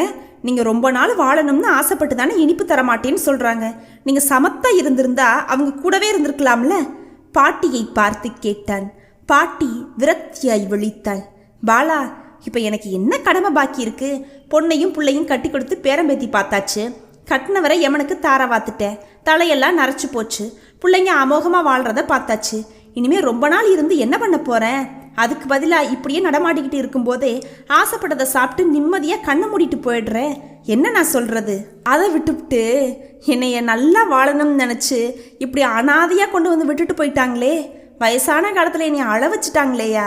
பாட்டி சொல்லி கொண்டு இருக்கும்போதே, அத்தை என்னைய மன்னிச்சிடுங்க அத்தை, உங்கள் மனசு புரியாமல் உங்களுக்கு நல்லது செய்கிறதா நினச்சி நானே இப்படி பண்ணிட்டேனே என்றவாறு ஓடி வந்து காலில் விழுந்தாள் காயத்ரி, பாட்டியின் மருமகள். காலில் விழுந்தவளை பரிவாய் தூக்கி அணைத்து கொண்டார் பாட்டி. மறுநாள் அனைவரும் மகாபலிபுரத்தை அடைந்தனர். வைதேகியுடன் பாலாஜி சிற்பங்களை பற்றி கூறிக்கொண்டே வந்தான். அன்பும் நேசமும் கலந்து சொன்ன கதைகளை கேட்டு விழிகளை விரித்தாள் வைதேகி. அற்புதமான இடம்தான்ல இது. இதை பார்க்காம வாழ்நாளை இத்தனை ஆண்ட கழிச்சுட்டேனே. அதனால என்ன, இனி வருடந்தோறும் வந்துடலாம். நிஜமாவா? கண்டிப்பாதான். எனக்கும் இந்த இடம் ரொம்ப பிடிக்கும். இங்குள்ள காத்துல கூட சிற்பியோட ஒளி கேட்கும். ரம்மியமான இடம் இது தெரியுமா? கால் வலிக்குது பாலா, கொஞ்ச நேரம் உட்காரலாமா? இதோ இந்த சிங்கத்தோட பக்கத்தில் உட்காரு. கடற்கரை காற்று அருமையா இருக்கும். அவன் காட்டிய இடத்தில் அமர்ந்தாள். சற்று இடைவெளி விட்டு அமர்ந்து கொண்டான் பாலாஜி. கண் பார்க்கும் தூரத்தில் உடன் வந்தவர்கள் அமர்ந்திருந்து ஏதோ சாப்பிட்டு கொண்டிருக்க நாகுபாட்டியின் நினைவு வந்தது. நேற்று மருமகளை கண்டதும் அணைத்து கொண்டு கண்ணீர் விட்டது நினைவு வர சிரித்து கொண்டான் பாலாஜி. மகனும் மருமகளுமாய் பேசி தீர்த்து பாட்டியை கையோடு அழைத்து போய்விட்டார்கள். பாட்டியும் சந்தோஷமாய் சிரித்து அனைவரிடமும் விடை பெற்று தெய்வானையிடம் வந்தாள். தெய்வான, நான் போறதுல யாருக்கு சந்தோஷமோ இல்லையோ, உனக்கு தான் சந்தோஷம். தினமும் உன் கூட சண்டை போட நான் இனிமேல் இருக்க மாட்டேனே என்றாள். அதெல்லாம் நான் கோவப்பட மாட்டேன் பாட்டி, எல்லாருக்கும் நீங்கள் செல்ல பிள்ளையாச்சே என்றதும் கண் கலங்கினாள். ஆமாம், பாட்டி வளர்ந்த குழந்தைதான். அந்த குழந்தை இன்று தங்களோடு இல்லை என்று நினைப்பு வர மனம் லேசாகி கலங்கி போனது. என்றாலும் தன் வீட்டில் தன் உறவுகளுடன் வாழ்கிறது என்ற நிம்மதி அதிகம் இருந்தது. என்ன பாலா, அமைதியாயிட்டீங்க? பாட்டி ஞாபகமா? அட, நீயும் அதைத்தான் நினச்சிக்கிட்டு இருந்தியா? நம்ம 2 பேருக்கும் ஒரே நினப்பு தான் போ. பின்ன பாட்டி இருந்தால் யாராவது ஒருத்தர் இப்படி அமைதியாக இருந்தால் அதிரசம் சாப்பிட முடியுமா? பாட்டி விடுவாங்களா என்ன என்றான் சிரித்தபடி. வைதேகியின் சிரித்த முகத்தை பார்த்தான் பாலாஜி. வைதேகி, நீ சிரிக்கிறப்ப ரொம்ப அழகு தெரியுமா? இனிமே சிரிக்கலப்பா என்றாள் சீரியஸாய். ஏன், உங்கள் மனசு தடுமாறுதே, அது தப்பாச்சே. ஏன் வைதேகி, தடுமாறலாம், தடமாறி தானே போகக்கூடாது. போதும் போதும், கவிதை பாடாதீங்க, வாங்க போகலாம். இந்த இடத்துல ஏதோ மாயசக்தி இருக்குதுன்னு நினைக்கிறேன். ஏன் அப்படி சொல்கிற என்றவாறு நெருங்கி அமர்ந்தான். உங்கள் பேச்சு செய்கை எல்லாம் மாறுதே, இது சரி கிடையாதே. முதல்ல எந்திரிங்க, மற்றவங்களுக்கு பசிக்கு சாப்பிடலாம் வாங்க என்று எழுந்தாள். இப்படியே என்னை விட்டு விலகி போயிடு, பிறகு எப்படி உன்னை புரிஞ்சுக்கிறதா சலித்து கொண்டான் பாலாஜி. அதுக்கெல்லாம் கால நேரம் இருக்குது, முதல்ல எந்திரிச்சு வாங்க. எதுக்கெல்லாம் கால நேரம் இருக்குதா? எல்லாத்துக்கும் தான். முதல்ல நம்ம குறிக்கோள் நிறைவேறட்டும், பிறகு உங்கள் அப்பாட்ட சொல்லுங்க உங்களோட விருப்பத்தை, சரியா? ஏய், என் விருப்பம் என்னன்னு உனக்கு புரியுதா? ஓ தேங்க் காட், இது போதும் எனக்கு. துள்ளலாய் எழுந்து அவளுடன் நடந்தான். எப்பா, கடலோட ஆழத்தை கண்டவங்க கூட பொண்ணோட மனசை கண்டுபிடிக்க முடியாதான். அது ரொம்ப சரி வைதேகி, இத்தனை நாள் உன் கூடவே இருக்கிறேன், எனக்கு எதுவுமே புரியல பாரு. ஹலோ, இந்த ஆராய்ச்சியெல்லாம் இப்போ தேவையா சார்? இந்த பேச்சை விடுங்க, முதல்ல நாம மேட்ருக்கு வாங்க. இதோ வந்துட்டேன், சொல்லு சொல்லு சொல்லு, என்ன செய்யணும்? ஆவலாய் அவள் முன் வந்து நின்றவனை செல்லமாய் தலையில் குட்டினாள் வைதேகி. சிச்சி, ஆசையை பாரு. நம்ம மேட்ருன்னு சொன்னது விஸ்வநாத சாரை பற்றி. ஏன், அவருக்கு என்ன, நல்லா தானே இருக்கிறாரு? எங்கே நல்லா இருக்காரு? ரூமை விட்டு வெளியே வர்றதே இல்லை, மற்றவங்களோட கலகலப்பாக பேசுறதில்ல. ஏன் பாலா அப்படியே இருக்கிறாரு? மனைவி குழந்தைகள்லாம் இல்லையா அவருக்கு? இருக்காங்க, எல்லாருமே இருக்கிறாங்க, ஆனால் யாரும் இங்கே வரமாட்டாங்க. ஏன், எதுக்காக? இவருக்கு டிபி இருக்குது, எனி டைம் இருமிக்கிட்டே இருப்பார், சளியும் ரத்தமுமா சில சமயம் வாமிட் பண்ணுவார். இவர் நோய் தங்களுக்கும் வந்துடுமோங்கிற பயத்தில் இங்கே வந்து விட்டுட்டு போயிட்டாங்க. இப்போ டாக்டர்கிட்ட காட்டி ஓரளவு நல்லா குணமாயிடுச்சு தான். ஆனாலும் இவரை யாரும் வந்து பார்க்கவும் இல்லை, கூட்டிகிட்டு போகவும் இல்லை. நம்ம இல்லத்துக்கு காரில் வருவான் பாரு, ஒரு ரெட் எஸ்டீமில், அவன் தான் இவரோட மச்சனை. அவன் மட்டும் எப்போவாவது வந்து பார்த்துட்டு அவருக்கு ஏதாவது வாங்கி கொடுத்துட்டு போவான். நீங்கள் அவர்கிட்ட பேசக்கூடாதா பாலா? சொன்னேன். அவங்க வீட்டில் அக்கா வச்சது தான் சட்டமா. ஒரு நோயாளியை கூட்டிகிட்டு அழ முடியாதுன்னு சொல்லிட்டாங்களா அவங்க அக்கா. அதான் விஸ்வநாதனோட மனைவி. இவன் மட்டும் மனசு தாங்காம அவங்க அக்காவுக்கு தெரியாமல் வந்து பார்த்துட்டு போவானா? நாம வேற என்ன செய்ய முடியும் வைதேகி? கஷ்டம்தான் இல்லை பாலா, பிள்ளைங்களோ மற்றவங்களோ ஒதுக்கலாம், ஆனால் மனைவியே ஒதுக்குறது எவ்வளோ பெரிய கொடுமை. இதனால தான் அவர் யார் கூடவும் பேசாமல் வெளியே வராமல் ரூம்லேயே அடைஞ்சு கிடக்கிறாரா பாலா? இனிமேல் நானே அவரை பார்த்துக்கட்டுமா? உனக்கு ஏன் சிரமம் வைதேகி? ஏற்கனவே உனக்கு நிறைய கவலை, இதில் அதை கற்றுத்தரேன் இதை கற்றுத்தரேன்னு தொடங்கியிருக்கிற. ஏன், அதில் என்ன தப்பா? எல்லாரும் ரொம்ப ஆர்வமாக பண்ணுறாங்க தெரியுமா என்று மகிழ்ச்சியோடு சொன்னாள் வைதேகி. அதெல்லாம் சரிதாம்மா, ஆனால் உன் உடம்பு மேலேயும் அக்கறை காட்டு. இப்படி ஓயாமல் உழைச்சா எப்படி? கொஞ்சம் ஓய்வு கொடு, நல்லா சாப்பிடு வைதேகி. முன்ன விட ரொம்பவும் இழைச்சி போயிட்ட. அப்பா கூட நேற்று சொல்லி ரொம்ப வருத்தப்பட்டார் தெரியுமா? அவனது அக்கறையான பேச்சில் குறுக்கிடாமல் அமைதியாக நடந்தாள் வைதேகி. கூடுதலா 1 லிட்டர் பாலுக்கு சொல்கிற வைதேகி, தினமும் காலையும் ராத்திரியும் பால் சாப்பிடு. ஹார்லிக்ஸ் வாங்கி தரட்டுமா? பாலில் கலந்து குடிக்கிறியா? வேணாம் பாலா, எனக்காக கஷ்டப்படாதீங்க, நான் இனிமேல் ஒழுங்காக சாப்பிட்டுக்கிறேன். தினமும் எங்களோட சேர்ந்து சாப்பிடு. உன்னை கவனமாக பார்க்கணும், இல்லைன்னா எங்கள் எல்லாரையுமே ஏமாத்திடுவ நீ. சரி, பேச்சு திரும்பவும் திசை மாறுது. நான் விஸ்வநாத சாரை பார்த்துக்கட்டுமா? ஓ இஷ்டம் போல செய்யி. ஆனால் அவர் நல்லா நடமாடும் நபர் தான், அதனால் அவர் வேலைகளை அவரே பார்த்துக்கிடுவார். நீ சும்மா போய் பார்த்து 2 வார்த்தை பேசிட்டு வந்தால் போதும். அவர் ரூமை நீ ஒன்று சுத்தப்படுத்தலாம் வேணாம், சரியா? என்று தலையாட்டிய போது, பிள்ளைகளா, பசி உசுறு போகுது, வாங்க சாப்பிடலாம். சாவித்திரி அம்மா குரல் கொடுக்க சிரித்தவாறே அவர்களை நெருங்கினர். கடற்கரை ஓரமாய் நல்ல இடமாய் பார்த்து அமர்ந்து கொண்டு வந்த சாப்பாட்டை பிரித்து கேலியும் கிண்டலுமாய் சாப்பிட்டு முடித்தனர். ஒவ்வொருவரும் தங்களது வாழ்வில் நடந்த சுவையான சம்பவங்களை பேசிக்கொள்ள பொழுது இனிதாக கடந்தது. மாலை வேளை நெருங்கியதும், நீங்களாம் பேசிட்டு இருங்க, இதோ இப்ப வந்துடுறேன் என்றவாறு பாலா எழுந்து செல்ல, நானும் வரட்டுமா என்றாள் வைதேகி. பெரியவர்கள் தங்களுக்குள் சிரித்து கொள்ள அசட்டு சிரிப்போடு அவர்களோடே அமர்ந்து கொண்டாள். லேசாய் சிரித்தவாறே போன பாலாஜி 1/2 மணி நேரம் சென்ற பிறகே வந்தான். சகுந்தலாம்மா, நல்லா பார்த்துட்டிங்களா உங்கள் நினைவு சின்னத்தை? இருட்டி போச்சு, கிளம்பலாமா? அனைவரும் எழுந்தனர். ஆமாம்ப்பா, நல்லா பார்த்தாச்சு. போன உடனேயே ஒரு குளியல் போட்டு படுத்தா நாளைக்கு மதியம்தான் எந்திரிக்க முடியும் நினைக்கிறேன். உடம்பு அவ்வளவு அலுப்பா இருக்கு தெரியுமா என்றவாறு வேன் நின்ற இடத்திற்கு நடக்க ஆரம்பித்தனர். அனைவரும் ஏறிய பிறகு கடைசியாய் ஏற முயன்ற வைதேகியின் கையை பற்றி அதை கொடுத்தான் பாலாஜி. காகிதத்திற்குள், இது என்னோட சின்ன கிஃப்ட், இல்லத்தில் போய் பிரிச்சு பாரு என்று கிசுகிசுத்து விட்டு அவள் ஏறியதும் இயல்பாய் ஏறி அமர்ந்து கொண்டான். வைதேகியின் இதயம் ஆவலாய் துடித்தது. பார்சலை பிரித்து பார்க்க துடித்த கைகளை கஷ்டப்பட்டு அடக்கினாள். சுற்றிய களைப்பில் அனைவரும் வேனிலேயே தூங்கிவிட இருவரின் கண்கள் மட்டும் பேசிக்கொண்டன. பாகிப்பாட்டியின் மறைவிற்கு பிறகு அந்த அறையை தன் அறையாகி போனதில் இன்றுதான் சந்தோஷப்பட்டாள். யாருமற்ற தனிமையில் அந்த பரிசு கவரை பிரிப்பதில் சுவாரஸ்யமாகவும் ஆவலாகவும் இருந்தாள். கவரை பிரித்து அதற்குள் இருந்த பேப்பரை கழற்றியதும் வியப்பில் மலர்ந்தாள் வைதேகி. அது ஒரு வலம்புரி சங்கு, நல்ல வெண்மை நிறத்தில் பளபளப்பாக இருந்தது. ஆசையோடு அதை எடுத்து மெலிதாய் முத்தமிட்டாள். அதன் மீது பாவை என்று பெயர் பொறிக்கப்பட்டிருந்தது. பா வை, தங்கள் பெயரின் முதல் எழுத்துக்கள் என்று தெரிந்து சிலாகித்தாள். இதை காதில் வைத்தால் ஏதோ ஓசை கேட்கும் என்பார்களே, மெல்ல அதை எடுத்து தன் வலது காதில் வைத்தாள். சூடான கரம் ஒன்று மறுகாதை பொத்தியது. திடுக்கிட்டு திரும்பினாள். கேக்குதா வைதேகி? என்னுடைய இதய துடிப்போட ஓசைதான் அது, உனக்கு கேக்குதா என்றான் பாலாஜி.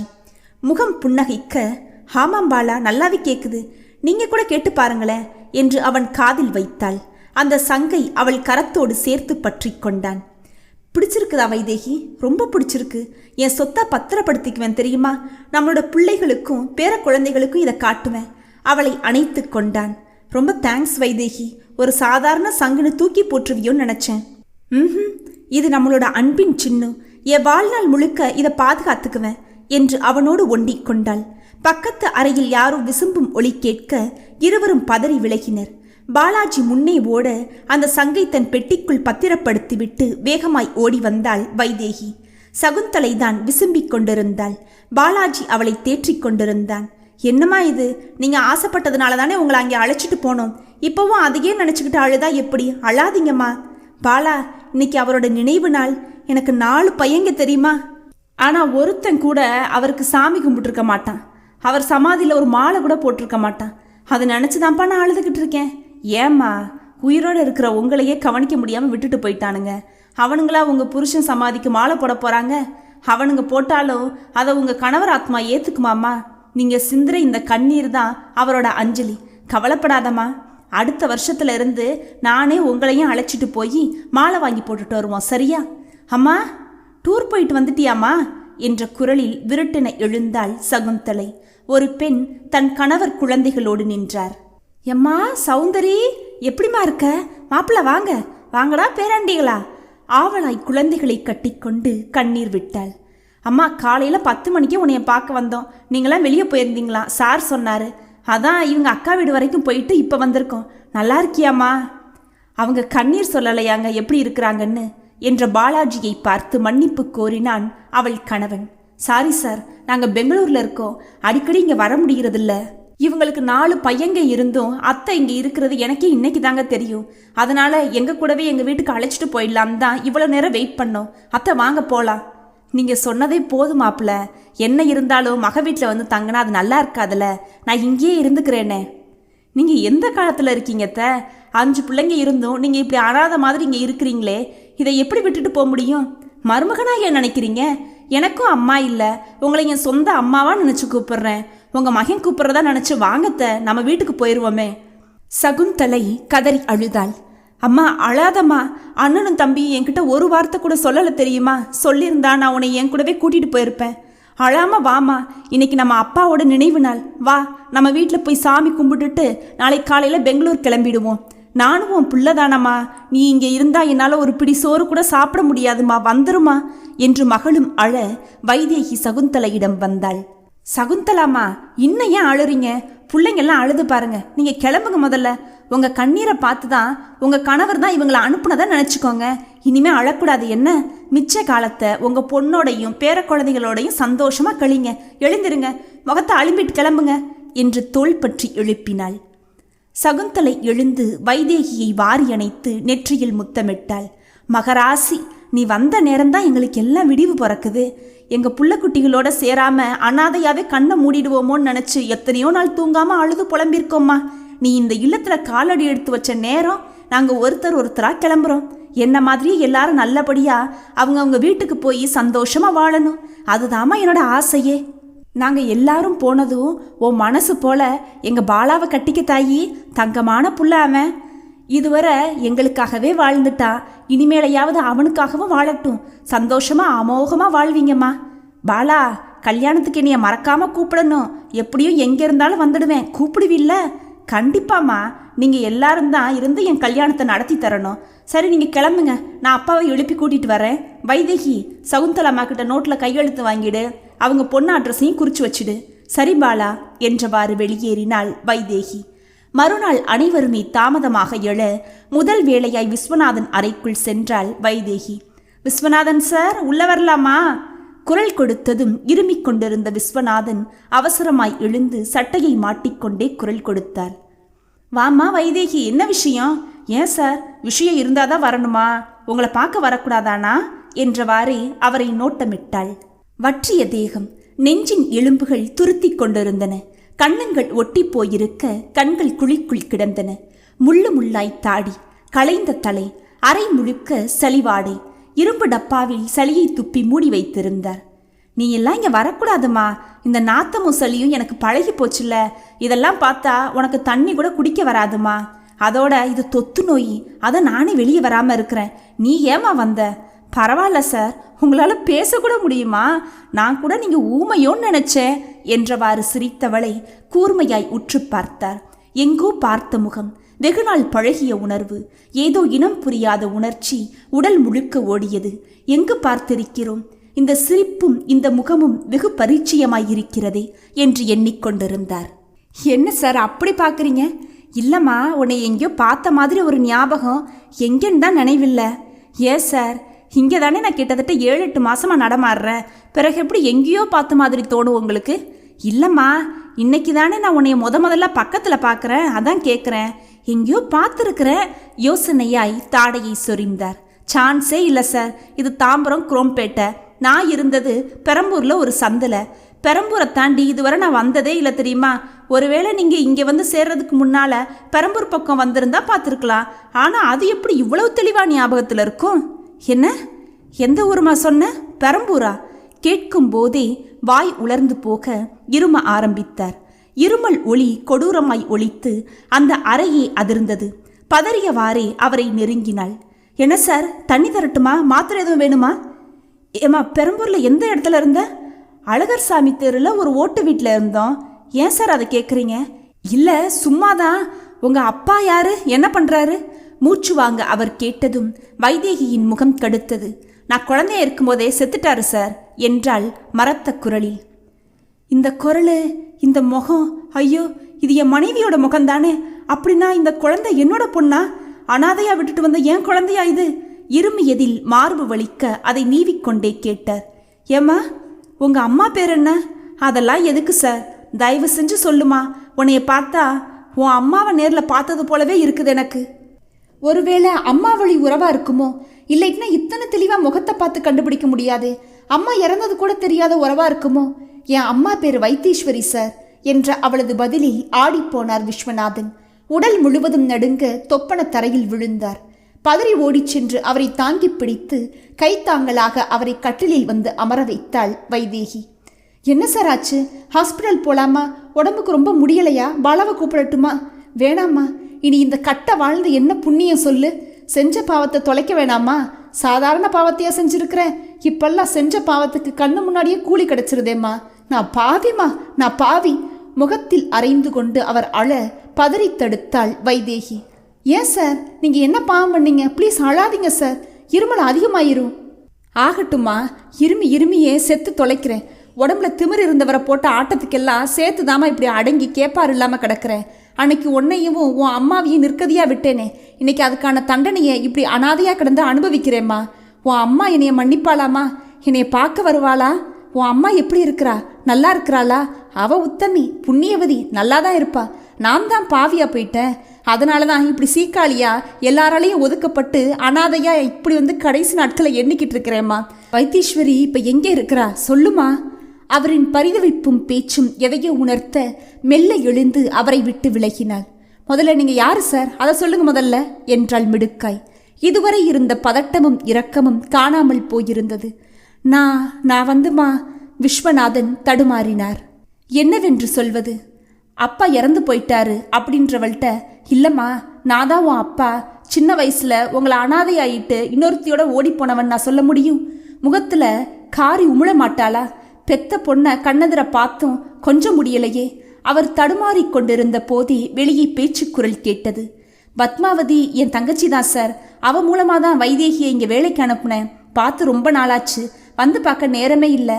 இன்னைக்கு தான் தங்கச்சி வீட்டுக்கு வந்தேன். அப்படியே அவளை பார்த்துட்டு போகலாம்னு வந்தேன் சார். எப்படி இருக்கிறா சார், நல்லா இருக்கிறாளா என்ற மாமாவின் குரல் கேட்டது.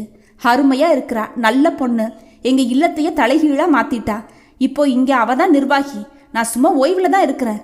என்னெல்லாம் செய்கிறா தெரியுமா சார் அவளை எங்கள்கிட்ட அனுப்புனதுக்கு உங்களுக்கு தான் நாங்கள் நன்றி சொல்லணும். பெருமையாய் ஒலித்தது ராமமூர்த்தியின் குரல். நான் தான் சார் உங்களுக்கு நன்றி சொல்லணும். அப்பா இல்லாமல் வளர்ந்த குழந்தை தாயும் இழந்து தவிச்சு நின்னப்ப ஒரு மாமனா என்னால் அதை என் வீட்டுக்கு கூட்டிகிட்டு போக முடியல. இங்கே அனுப்பிச்சி விட்டாலும் என் மனசெல்லாம் பாரமாக தான் சார் இருந்துச்சு. அவள் நல்லா இருக்கான்னு நீங்கள் சொன்னதும் தான் நிம்மதியாக இருந்துச்சு. இப்போ எங்கே சார் இருக்கா அவ? இதோ அந்த அறையில் தான் விஸ்வநாதன் ஒருத்தர் இருக்காரு. அவரை பார்க்க தான் வந்தா. ஒரு நிமிஷம் கூட ஓய்வெடுக்க மாட்டா, அவ்வளவு சுறுசுறுப்பு. அம்மா வைதேகி, உன்னை பார்க்க யார் வந்திருக்காங்கன்னு பாருவா என்று குரல் கொடுத்து கொண்டே அறைக்குள் நுழைந்தார். கூடவே பசுபதியும் நுழைய முகம் மலர வரவேற்றாள். மாமா வாங்க மாமா, எப்படி இருக்கீங்க மாமா? இருக்கோம்மா. நீ நல்லா இருக்கியாம்மா? இந்த இடம் உனக்கு பிடிச்சிருக்காம்மா? உண்மையான அன்போடு கேட்டார் பசுபதி. ரொம்ப பிடிச்சிருக்கு மாமா. இதை என் சொந்த வீடாக தானே நினைக்கிறேன். சந்தோஷமா இருக்கேன் மாமா. வாங்க வெளியே போய் பேசலாம் என்றவாறே வெளியே வந்தாள். பசுபதி தானே மாப்பிள்ள? நான் விஸ்வநாதன். மாப்பிள்ள இனி தெரியலையா? நான் தான் கங்காவோட அண்ணன் என குரல் கொடுத்து கொண்டே எழுந்து வந்த விஸ்வநாதன் தடுமாறி விழ, மச்சான் நீங்களா? நீங்க எப்படி இங்க என்றவாறு ஓடினார் பசுபதி. வைதேகிக்கு எல்லாம் புரிந்துவிட முகம் முழுக்க வெறுப்போடு விடுவிடுவென அந்த இடத்தை விட்டு வெளியேறி தன் அறையை நோக்கி சென்றாள். எதிரில் வந்த பாலாஜி அழைத்த போதும் கூட நிற்கவே இல்லை அவள். அவளின் கடுத்த முகம் எதையோ உணர்த்த அவசரமாய் விஸ்வநாதன் அறையை நோக்கி சென்றான். விஸ்வநாதன் மயங்கி சரிந்து கொண்டிருந்தார். முடியவே முடியாது பாலா, என்னால் அவரை பார்க்க போக முடியாது. என்னை வற்புறுத்தாதீங்களே ப்ளீஸ். இப்படி சொன்னா எப்படிம்மா? 1000 இருந்தாலும் அவர் உன் அப்பா இல்ல, உயிருக்கு போராடிக்கிட்டு இருக்காரு. ஒரு முறை உன்னைய பார்த்து மன்னிப்பு கேட்கணும்னு விரும்புறாரு. நீ கண்டிப்பா போக தான் வேணும். ப்ளீஸ் எனக்காக வாமா. பாலாஜி கெஞ்ச வைதேகியின் கோபம் அதிகரித்தது. மன்னிக்கிறதா? மன்னிப்பு கேட்டா எல்லாம் சரியா போயிடுமா? இவர் மன்னிப்பு கேட்டதும் என் அம்மா பட்ட கஷ்டமெல்லாம் எனக்கு மறந்து போயிடுமா என்ன? என் அம்மா எனக்கு திரும்ப கிடைச்சிடுவாங்களா? சொல்லுங்க பாலா, சொல்லுங்க. சாக வேண்டிய வயசா என் அம்மாவுக்கு? பசியோடையும் பட்னியோடையும் போராடி என்னைய வளர்த்தாங்க பாலா. பச்சை உடம்புக்காரியை அப்படியே விட்டுட்டு இன்னொருத்தியோட முந்தானையை பிடிச்சிக்கிட்டு ஓடினவன் பாலா இந்த ஆளு. இவருக்கெல்லாம் நான் மன்னிப்புலாம் கொடுக்க முடியாது பாலா. என் அம்மா எத்தனை கஷ்டப்பட்டாங்க தெரியுமா பாலா? விடிய விடிய ஒரு ஓட்ட தையல் மிஷினில் உட்காந்து முதுகு ஒடிய கால் நோக துணி தச்சு எங்கள் வயிற்ற கழுவுனம் பாலா. அது தெரியுமா உங்களுக்கு? எத்தனை நாள் இரவு இருக்கிற சோத்தை எனக்கு போட்டுட்டு வெறும் தண்ணியை மட்டும் குடிச்சிட்டு படுத்திருப்பாங்க எங்கள் அம்மா. அப்போ என்ன பண்ணிக்கிட்டு இருந்தா இந்த ஆள்? இப்போ ஆடி அடங்கி போன பிறகு ஞானோதயம் பிறந்துருச்சாமா இவருக்கு. இப்போ கூட இவர் இப்படி அனாதையாக கிடக்கலைட்னா என்னையோ என் அம்மாவையோ நினச்சி பார்த்துருப்பாரா சொல்லுங்க? சாக போகிற காலத்தில் என்ன பாசபந்தம் வேண்டி கிடக்கு? இந்த ஆள் ஓடினப்ப எங்கள் அம்மாவுக்கு 22 வயசு பாலா. அந்த வயசில் எத்தனை ஓநாய்களோட வக்கர பார்வையை பேச்சை பார்த்து கேட்டு கூனி குறுகி போயிருப்பாங்க தெரியுமா? மானத்தோட வாழ எத்தனை போராடி இருப்பாங்க. அதையெல்லாம் பார்த்து வளர்ந்தவ பாலானா. என்னால் எப்படி மறக்க முடியும் சொல்லுங்க? பொங்கிய கண்ணீரை வழித்து எறிந்தாள். என்னைய பொறுத்த வரையில இந்த ஆள் எப்போவோ செத்துட்டான். செத்தவனை திரும்பவும் பார்க்க வரமாட்டேன். அவன் செத்தா கூட யார் என்கிட்ட சொல்ல வேணாம். அவன் பணத்தை கூட நான் பார்க்க மாட்டேன். அப்படி பார்த்தா என் அம்மாவோட ஆன்மா கூட என்னைய மன்னிக்காது. போய் அவன்கிட்ட சொல்லுங்க, வைதேகியோட அப்பா எப்போவோ இறந்துட்டாருன்னு. மூச்சு வாங்க நிறுத்தினாள் வைதேகி. நீ சொல்றது எல்லாம் நியாயம்தான் வைதேகி, ஆனாலும் வேணாம் பாலா. ஏற்கனவே என் மனசு ரணமாகி போச்சு. இதில் நீங்களே எதையாவது பேசி என் வேதனையை அதிகமாக்காதீங்க. ஏன்னா என் வாழ்க்கையில் கிடைச்ச ஒரே ஆறுதல் நீங்கள் தான் நினச்சிக்கிட்டு இருக்கேன். அதையும் இல்லாமல் பண்ணிடாதீங்க. கண்ணீரோடு கைகூப்பியவளை அணைத்து கொண்டான் பாலாஜி. வேணவே வேணாமா, நீ போக வேணாம், விடு. அவரை பார்க்க வேணாம்.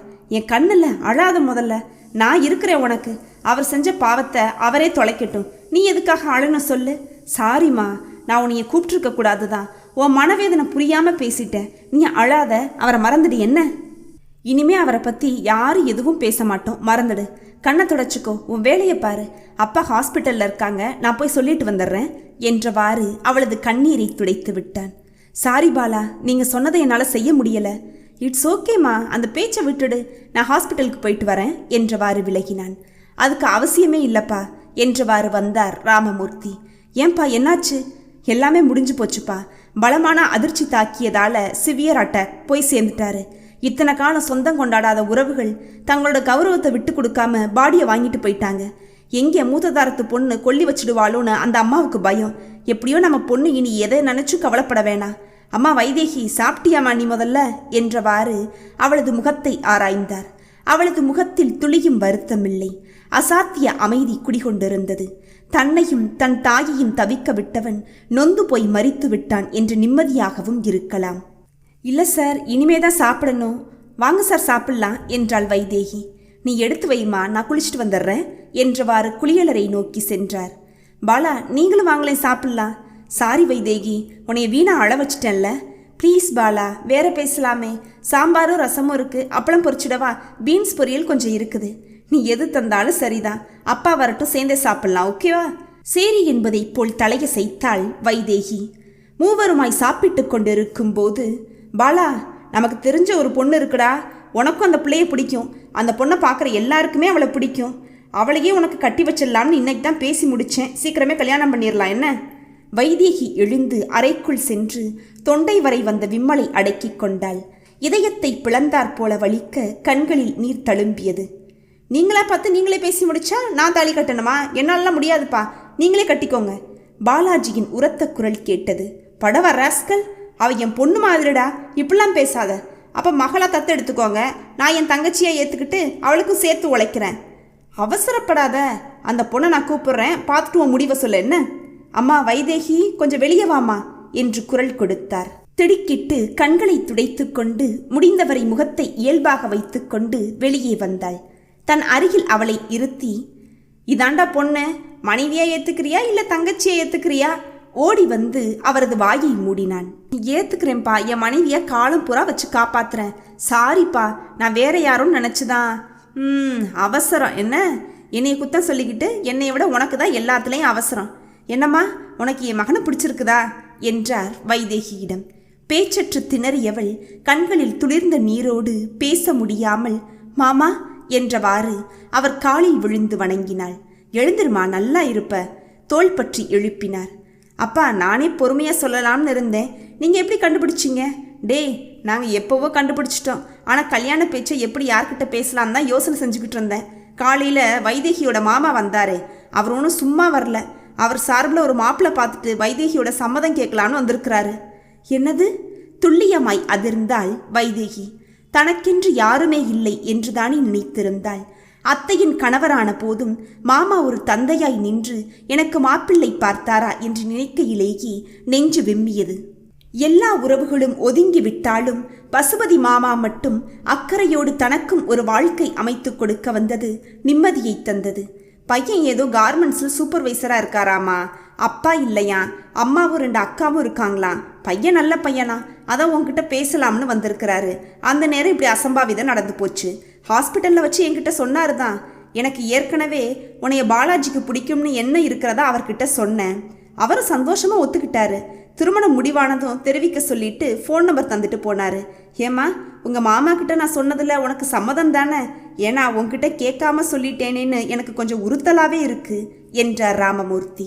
இல்லை சார், மாமாவே என்கிட்ட கேட்டிருந்தாலும் நான் இதைத்தானே சொல்லியிருப்பேன். தேங்க்ஸ் மாமா. சரி, அப்போ கல்யாணத்தை எப்போ வச்சுக்கலாம் என்ற கேள்விக்கு பாலாஜி தான் பதிலளித்தான். அதுக்கு இப்போ என்ன அவசரம்ப்பா? அவசரம்லாம் ஒன்றும் இல்லைப்பா. மிச்சம் இருக்கிற 5 பேர் நல்லபடியாக அவங்க வீட்டுக்கு போகட்டும், அதுக்கப்புறம் பார்த்துக்கலாம். அதுதான் எங்கள் 2 பேரோட எண்ணமும். சின்னதுகளே இவ்வளவு தெளிவாக இருக்கும்போது எனக்கு என்னப்பா அவசரம்? எப்போ கல்யாணம் பண்ணிக்கலான்னு உங்களுக்கு தோடுதோ அப்போ என்கிட்ட சொல்லுங்க, நானே நடத்தி வைக்கிறேன் என்றார் ராமமூர்த்தி சிரிப்போடு.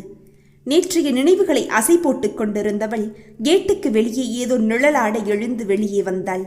ஆச்சரியமாய் மலர்ந்தாள். சுந்தரி பாட்டிதான் வெளியே நின்று கேட்டை எப்படி திறப்பது என்று புரியாமல் தடுமாறிக்கொண்டிருந்தாள். பாட்டி நீங்களா? வாங்க பாட்டி, எப்படி இருக்கிறீங்க? ஐயோ, எவ்வளவு நாளாச்சு உங்களை பார்த்து. ஓடி சென்று கேட்டை திறந்து பாட்டியை கட்டிக்கொண்டாள். என்ன கண்ணு, நல்லா இருக்கியாம்மா? உன்னைய பார்க்க ரொம்ப ஆசையா இருந்துச்சுமா. பஸ்லையோ ரெயில்லையோ ஏறி வர முடியல, அதான் இத்தனை நாளா வரவே இல்லை. நீ எப்படி இருக்கிற? ஆசையோடு வைதேகியின் முகம் வருடினார் பாட்டி. இப்போ எப்படி பாட்டி வந்தீங்க? ஆட்டோல தான் வந்தேண்டிம்மா. தெரிஞ்ச பையதான், சரின்னு வந்துட்டேன். இந்த இடம் மனுஷன் எல்லாம் பிடிச்சிருக்கா உனக்கு? ரொம்ப பிடிச்சிருக்கு பாட்டி. உங்கள் ஞாபகம்தான் பாட்டி. இருக்கேன், எல்லாருமே ரொம்ப நல்லவங்க இங்கே. வாங்க பாட்டி, என் ரூமுக்கு போகலாம். உங்களை பார்த்ததுல எனக்கு ஒன்றுமே ஓடலை பாருங்க. வாங்க, நீங்கள் முதல்ல வந்து உட்காருங்க, நான் காஃபி எடுத்துகிட்டு வர்றேன் என பாட்டியை அறையில் உட்கார வைத்து விட்டு வெளியேற அதற்குள் காஃபியோடு வந்தாள் தெய்வானை. தெய்வாம்மா, நான் காஃபி கேட்கவே இல்லையே. விருந்தாளி வந்திருக்காங்களாம்மா? பாலையா காஃபி கொண்டு போய் கொடுக்க சொன்னாங்க. ஐயா குளிச்சுட்டு இப்போ வருவாங்களாம். நீங்கள் காஃபி குடிச்சிட்டு பேசிட்டு இருப்பீங்களா என்றவாறு காஃபி கோப்பையை கொடுத்து விட்டு போனாள். மனம் நிகழ பாட்டியிடம் காஃபியை கொடுத்து விட்டு தனக்கும் ஒன்றை எடுத்து அருந்தினாள். குடித்து முடித்ததும், என்ன பாட்டி இவ்வளோ காலையில் வந்திருக்கிறீங்க? எதுவும் முக்கியமான விஷயமா என்ன என்று கேட்டாள். ஆமா கண்ணு, நேற்று உன் மாமனை பார்த்தேன். உனக்கு கல்யாணம் கூடி இருக்கிறதா சொன்னாரு. அதான் வந்து பார்த்துட்டு போலாமேன்னு வந்தேன். ஆமாம், மாப்பிள்ளை எப்படி இருக்கிறாரு? இப்போ வருவார், பார்த்துட்டு நீங்களே சொல்லுங்களேன் என்றாள் வெட்க சிரிப்போடு. வைதேகி, உள்ள வரலாமா என்று குரல் கேட்டதும் அவசரமாய் எழுந்து, பாட்டி இவர்தான் மாப்பிள்ளை, நல்லா பாருங்க என்று சுந்தரியின் காதில் கிசுகிசுத்து விட்டு, வாங்க பாலா, உள்ள வாங்க என்று வரவேற்றாள். உள்ளே நுழைந்தவனை கண்டதும் சுந்தரி பாட்டிக்கு அவனை பிடித்து போனது. கண்ணு, உன் அம்மா உன்னைய கைவிடலை பத்தியா? ராசாவாட்ட இந்த பிள்ளைய தந்துட்டு தான் போயிருக்கிறா. அமோகமா இருங்கம்மா, இப்பதான் மனசு நிறைஞ்சிருக்கு எனக்கு. கண்களை துடைத்து கொண்டாள் சுந்தரி பாட்டி. வைதேகி இவங்க? ஓ, சொல்ல மறந்துட்டேனே பாலா, நான் அடிக்கடி சொல்வேல சுந்தரி பாட்டி, அது இவங்க தான். இவங்க மட்டும் இல்லைட்டுனா நானும் என் அம்மாவும் எப்பவோ இல்லாம போயிருப்போம். எனக்கு இந்த பாட்டி தான் கடவுள் தெரியுமா என்றாள் நன்றியோடு. பாலாஜி கை கூப்பினான். வணக்கம் பாட்டி, வைதேகி அடிக்கடி உங்களை பற்றி சொல்லுவாங்க. உங்களை பார்க்கணும்னு நினச்சிக்கிட்டே இருந்தேன், இன்னைக்கு தான் முடிஞ்சிச்சு. நல்லா இருக்கீங்களா? நல்லா இருக்கேன் ராசா. என் பேத்தி தங்கம்யா, அதை நல்லபடியாக வாழணும்யா. நீங்கள் தான் பார்த்துக்கணும். இந்த வயசுலேயே அது எல்லா கஷ்டத்தையும் பட்டுருச்சு. இனிமேலாச்சு அது கண்ணில் தண்ணி வரக்கூடாது. அது ஏன் பொறுப்பு பாட்டி. என்னோட மனைவியை நான் எதுக்கும் கலங்க விட மாட்டேன். கண்ணா பார்த்துக்குவேன். இனி நீங்கள் தாராளமாக நம்பலாம் என்றான் பணிவாய். ரொம்ப சந்தோஷம் யா, இது போதும். இதை பார்க்க தான் ஓடியாந்தேன். அப்புறம் என்றவாறு பாட்டி தன் இடுப்பில் இருந்த சுருக்கு பையை திறந்து ஒரு சிறிய துணி பொட்டலத்தை எடுத்தாள். அதை கவனமாய் பிரித்து வைதேகியிடம் நீட்டினாள். கண்ணு, இந்தா தாய் வீட்டு சீதனம்தான் இது. என்ன பாட்டி இது? கைகள் நடுங்க அதை வாங்கி பார்த்தாள். அதில் செயின், கம்மல், மோதிரம், கொலுசு எல்லாம் இருந்தது. வியப்பாய் பாட்டியை நோக்கினாள். பாட்டி, இதெல்லாம் உன் அம்மா சம்பாதிச்சு சேர்த்ததுமா. மொத்தம் 9 சவரன் இருக்கு. வீட்டில் வைக்க பயந்துக்கிட்டு என்கிட்ட தந்து வச்சிருந்தா. இன்னும் கொஞ்ச நாள் இருந்தா கூட 10 சவரன் சேர்த்திருப்பாதான். அதுக்குள்ளதான் அந்த யமன் அவளை கூட்டிட்டு போயிட்டானே.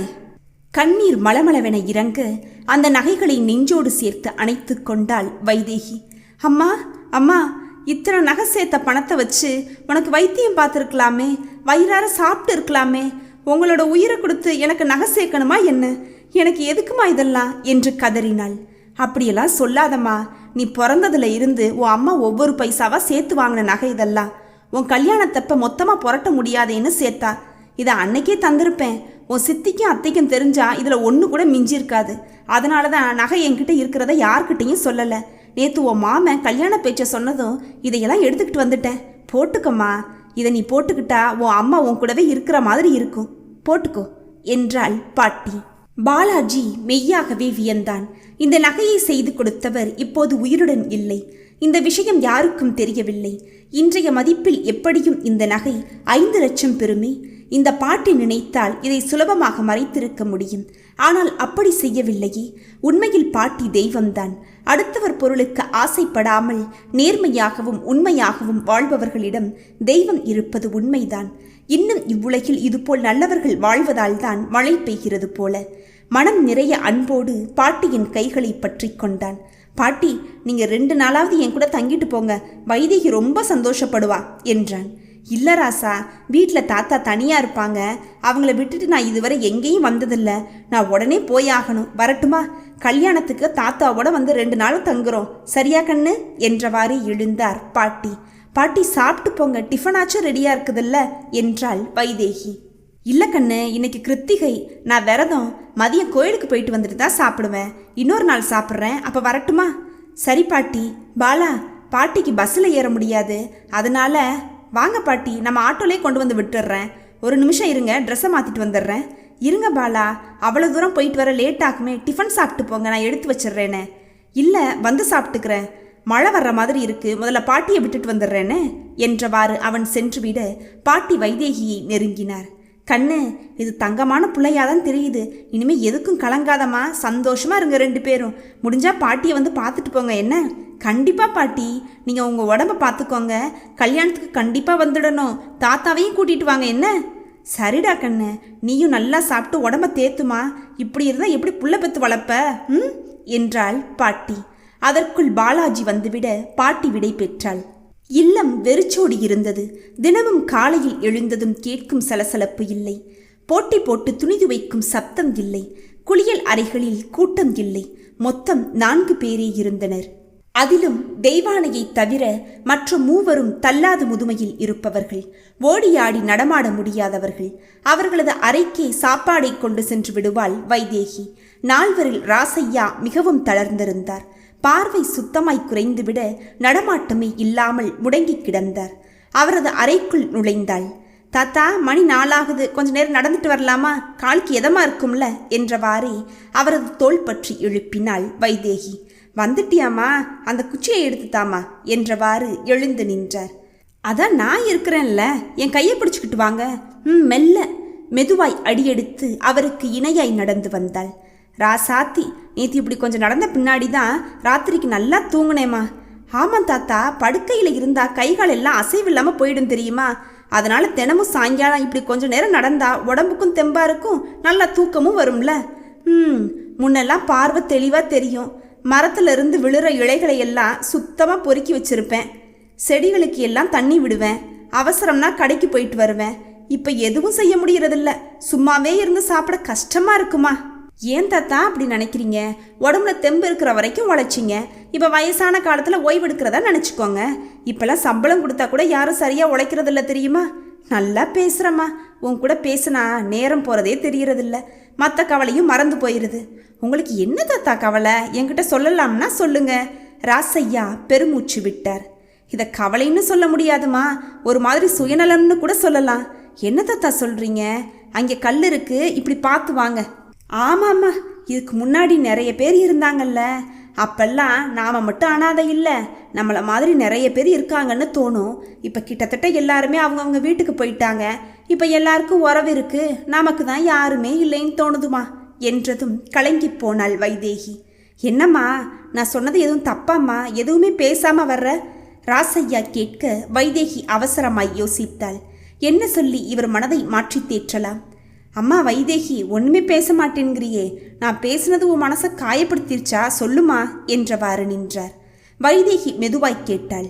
ஏன் தாத்தா, நான் தான் உங்களை தாத்தாவா நினைக்கிறேன்ல, நீங்கள் என்னை அப்போ பேத்தியா நினைக்கலையா? அடி ராசாப்தி, என்னம்மா இப்படி கேட்டுட்ட? பின்ன நீங்கள் மட்டும் அப்படி பேசலாமா?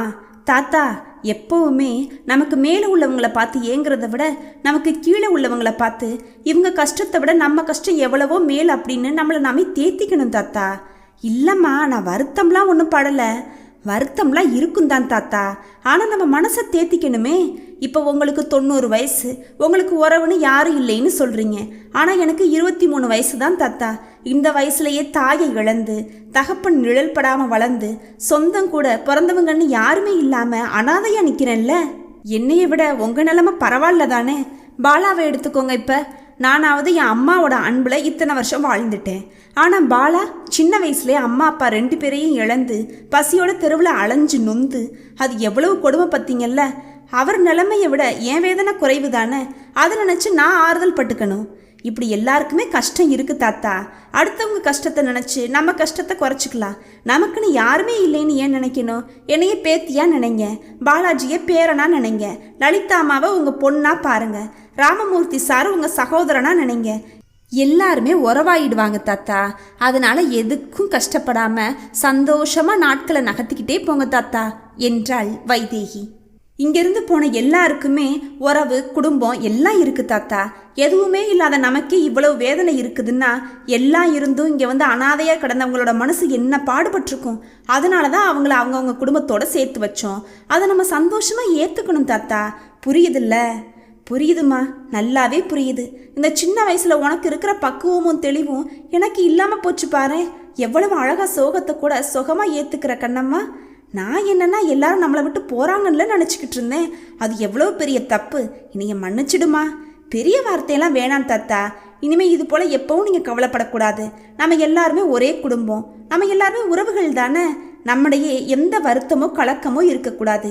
உங்களுக்கு என்ன வேணும்னாலும் உரிமையாக கேளுங்க, சொல்லுங்க. நானும் பாலாவும் உங்களை எங்கள் தாத்தாவாக தான் நினைக்கிறோம். எனக்கும் தெரியுமா, உங்களோட உண்மையான அன்பை புரியாதவனானா ஏதோ மன சஞ்சலத்தை உன்கிட்ட கொட்டிட்டேன். அதுக்கான தீர்வும் இன்னைக்கு எனக்கு கிடைச்சிருச்சு. எதையும் பேசிட்டா கஷ்டம் கிடையாது தாத்தா. கோபமோ சோகமோ வருத்தமோ சம்மந்தப்பட்டவர்கள்ட்ட பேசிட்டா எல்லாம் சரியா போயிடும் தாத்தா. என்கிட்ட பேசுனது நல்லதா போச்சு. இதையே பாலாட்ட கேட்டிருந்தா ரொம்ப வருத்தப்பட்டிருப்பார்ல. அவன்கிட்ட சொல்லிடாதம்மா, எங்களுக்காகவே வாழ்கிறவன் அவன். அவன் மனசை வேதனைப்படுத்திய பாவம் எனக்கு வேணாம்மா. அதெல்லாம் ஒன்றும் சொல்ல மாட்டேன். நீங்கள் நடங்க முதல்ல. இதையே சாக்கா வச்சுக்கிட்டு நின்றுட்டா எப்படி? இன்னும் அரை மணி நேரமாச்சும் நடக்கணும். கமான். சிரித்து கொண்டே நடக்க ஆரம்பித்தார் ராசையா. பாலா வந்தா என்னை வந்து பார்க்க சொல்லுமா. மூட்டு வலி தைலம் தீந்து போச்சு, வாங்க சொல்லணும். சரி தாத்தா, இன்னும் கொஞ்ச நேரத்தில் வந்துடுவார். இன்னைக்கு சீக்கிரமாக வந்துடுவேன்னு சொல்லிட்டு தான் போனார். அநேகமாக வர்ற நேரம்தான். அவள் சொல்லி கொண்டிருக்கும் போதே ஏதோ ஒரு வாகனம் வந்து நிற்கும் ஓசை கேட்க ஆவலோடு திரும்பி பார்த்தாள் வைதேகி. வந்தது பாலாவின் ஆட்டோ அல்ல, சிவப்பு நிறக்கார். காரை திறந்து கொண்டு இறங்கியவனை கண்டதும் வைதேகி முகம் கருத்தது. இவன் எதுக்காக இங்கே வர்றான்? வெறுப்பாய் பார்த்தாள். அவன் உற்சாகமாக வந்து, hi Vaidehi, I am Karthik, என்னை தெரியுதா? உங்க அப்பாவோட மைத்துனன் தானா என்றான் கண்களில் சிரிப்போடு. ஆத்திரமாய் நிமிர்ந்தாள் வைதேகி. அப்பாவே இல்லைன்னு சொல்லிட்டேன், பிறகு என்ன மாமா மச்சான்னு சொல்லிக்கிட்டு வர்றீங்க? இப்போ எதுக்கு வந்தீங்க? யாரை பார்க்கணும்? சிடுசிடுப்பாகவே கேட்டாள் வைதேகி. ஏன் இப்படி கோவப்படுறீங்க வைதேகி? நான் உங்களை பார்க்க தான் வந்தேன். உங்களோட கொஞ்சம் பேசணும். என்கிட்ட பேச என்ன இருக்குது? நீங்கள் போகலாம் முதல்ல. இப்படி சொன்னா எப்படி? நான் என்ன பேசுகிறேன்னு கேளுங்க, அதுக்கப்புறமா உங்கள் முடிவை சொல்லுங்க. அதான் உங்கள்கிட்ட பேச ஒன்றுமே இல்லைன்றேனே சார். எனக்கு இருக்குதே. என் மாமா கடைசியாக மூச்சு நிற்கும் முன்னாடி என்கிட்ட கேட்ட உதவியை நான் செய்ய வேணாமா என்ன? அதுக்காக தான் வந்திருக்கிறேன். இதை நம்ம ராமமூர்த்தி சார்கிட்டே பேசிடலாமே. உங்களை பற்றி பேசும்போது நீங்களும் கூட இருந்தால் நல்லா இருக்குமேன்னு நினச்சேன், அவ்வளவுதான் என்றான் கார்த்திக் பீடிகையுடன். என்ன பற்றியா? என்னை பற்றி என்ன பேசணும்? மெல்ல குனிந்தான். அதை அப்படிலாம் பொது இடத்துல வச்சு பேசக்கூடாது. நான் ராமமூர்த்தி சாரை பார்க்குறேன், நீங்களும் வரலாம், அங்கே வச்சு சொல்கிறேனே ரகசியமாய் சொல்லிவிட்டு அவன் விலகி நடக்க வைதேகி குழம்பி போனாள். அப்படி என்ன பேச்சு? ஏதாச்சும் டொனேஷன் கொடுக்க வந்திருக்கிறானா? அப்படி இருந்தால் சாப்பிட்டு தானே கொடுக்கணும். என்ன ஏன் கூப்பிட்றா? புதிராக வேற பேசுகிறானே. இங்கே நின்று குழம்புறதை விட நேரில் போய் பார்க்கறதா மேல் என்று தோன்ற சற்று தொலைவில் நின்ற தெய்வானையை அழைத்தாள்.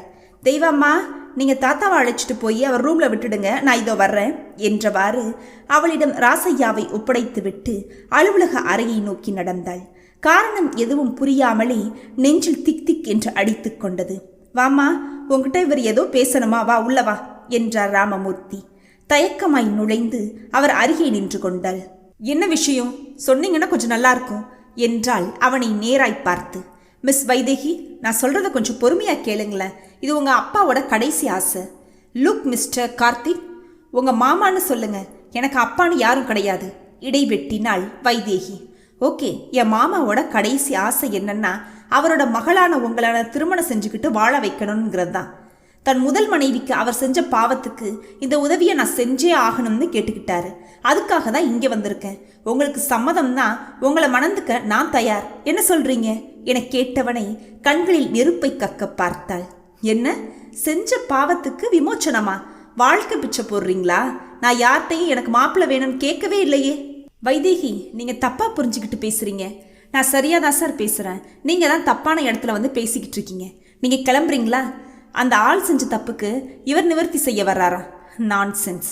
ராமமூர்த்தி நடுவி புகுந்தார். அம்மா வைதேகி, நீ இவர்கிட்ட கோவப்படாதம்மா. கார்த்திக் எனக்கு நல்லா தெரியும், ரொம்ப நல்ல பையன், நல்ல மனசுடையவன். இருந்துட்டு போகட்டும் மாமா. அதுக்காக ஊர்ல உள்ளவன் செஞ்ச தப்புக்காக இவர் எத்தனை பொண்ணுங்களுக்கு வாழ்க்கை கொடுப்பாரு? எனக்கு தகப்பன்ற உறவே கசக்கிறப்ப அவர் வழி உறவை ஏத்துக்குவேன்னு இவர் எப்படி எதிர்பார்க்கலாம்? அவர் சொன்னார்னு இவர் வரலாமா என்ன? இல்ல வைதேகி, மாமா சொன்னதுக்காக மட்டும் நான் வரல. எனக்கு ஏற்கனவே நீ வந்தது முதலே உன்னைய ரொம்ப பிடிச்சிருக்கு. உன்னைய பிடிச்சுதான் திருமணம் செய்ய கேட்குறேன். அதோட என் மாமாவோட கடைசி நேர வேண்டுகோளும் இதுதான்.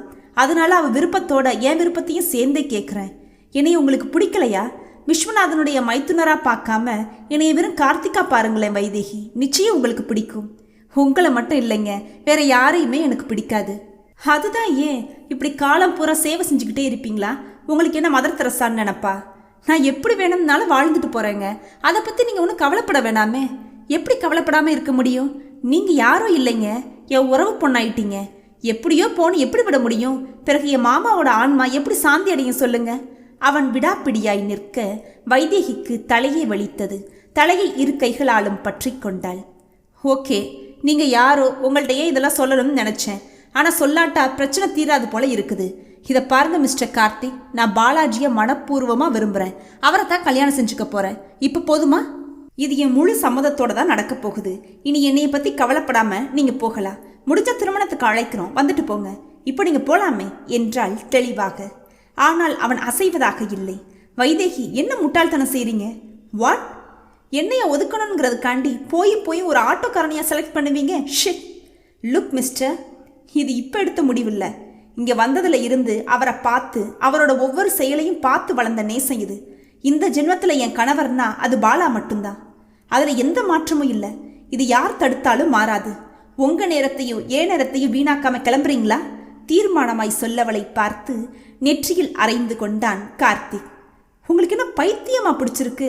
அவனை கட்டிக்கிட்டு காலம் முழுக்க இந்த இல்லத்துல ஒரு வேலைக்காரியா இருக்க போறீங்களா? கார்த்திக் கோபமாய் கேட்க ராமமூர்த்தி மட்டுமல்ல, வெளியே நின்ற பாலாஜியும் அதிர்ந்துதான் போனார்கள்.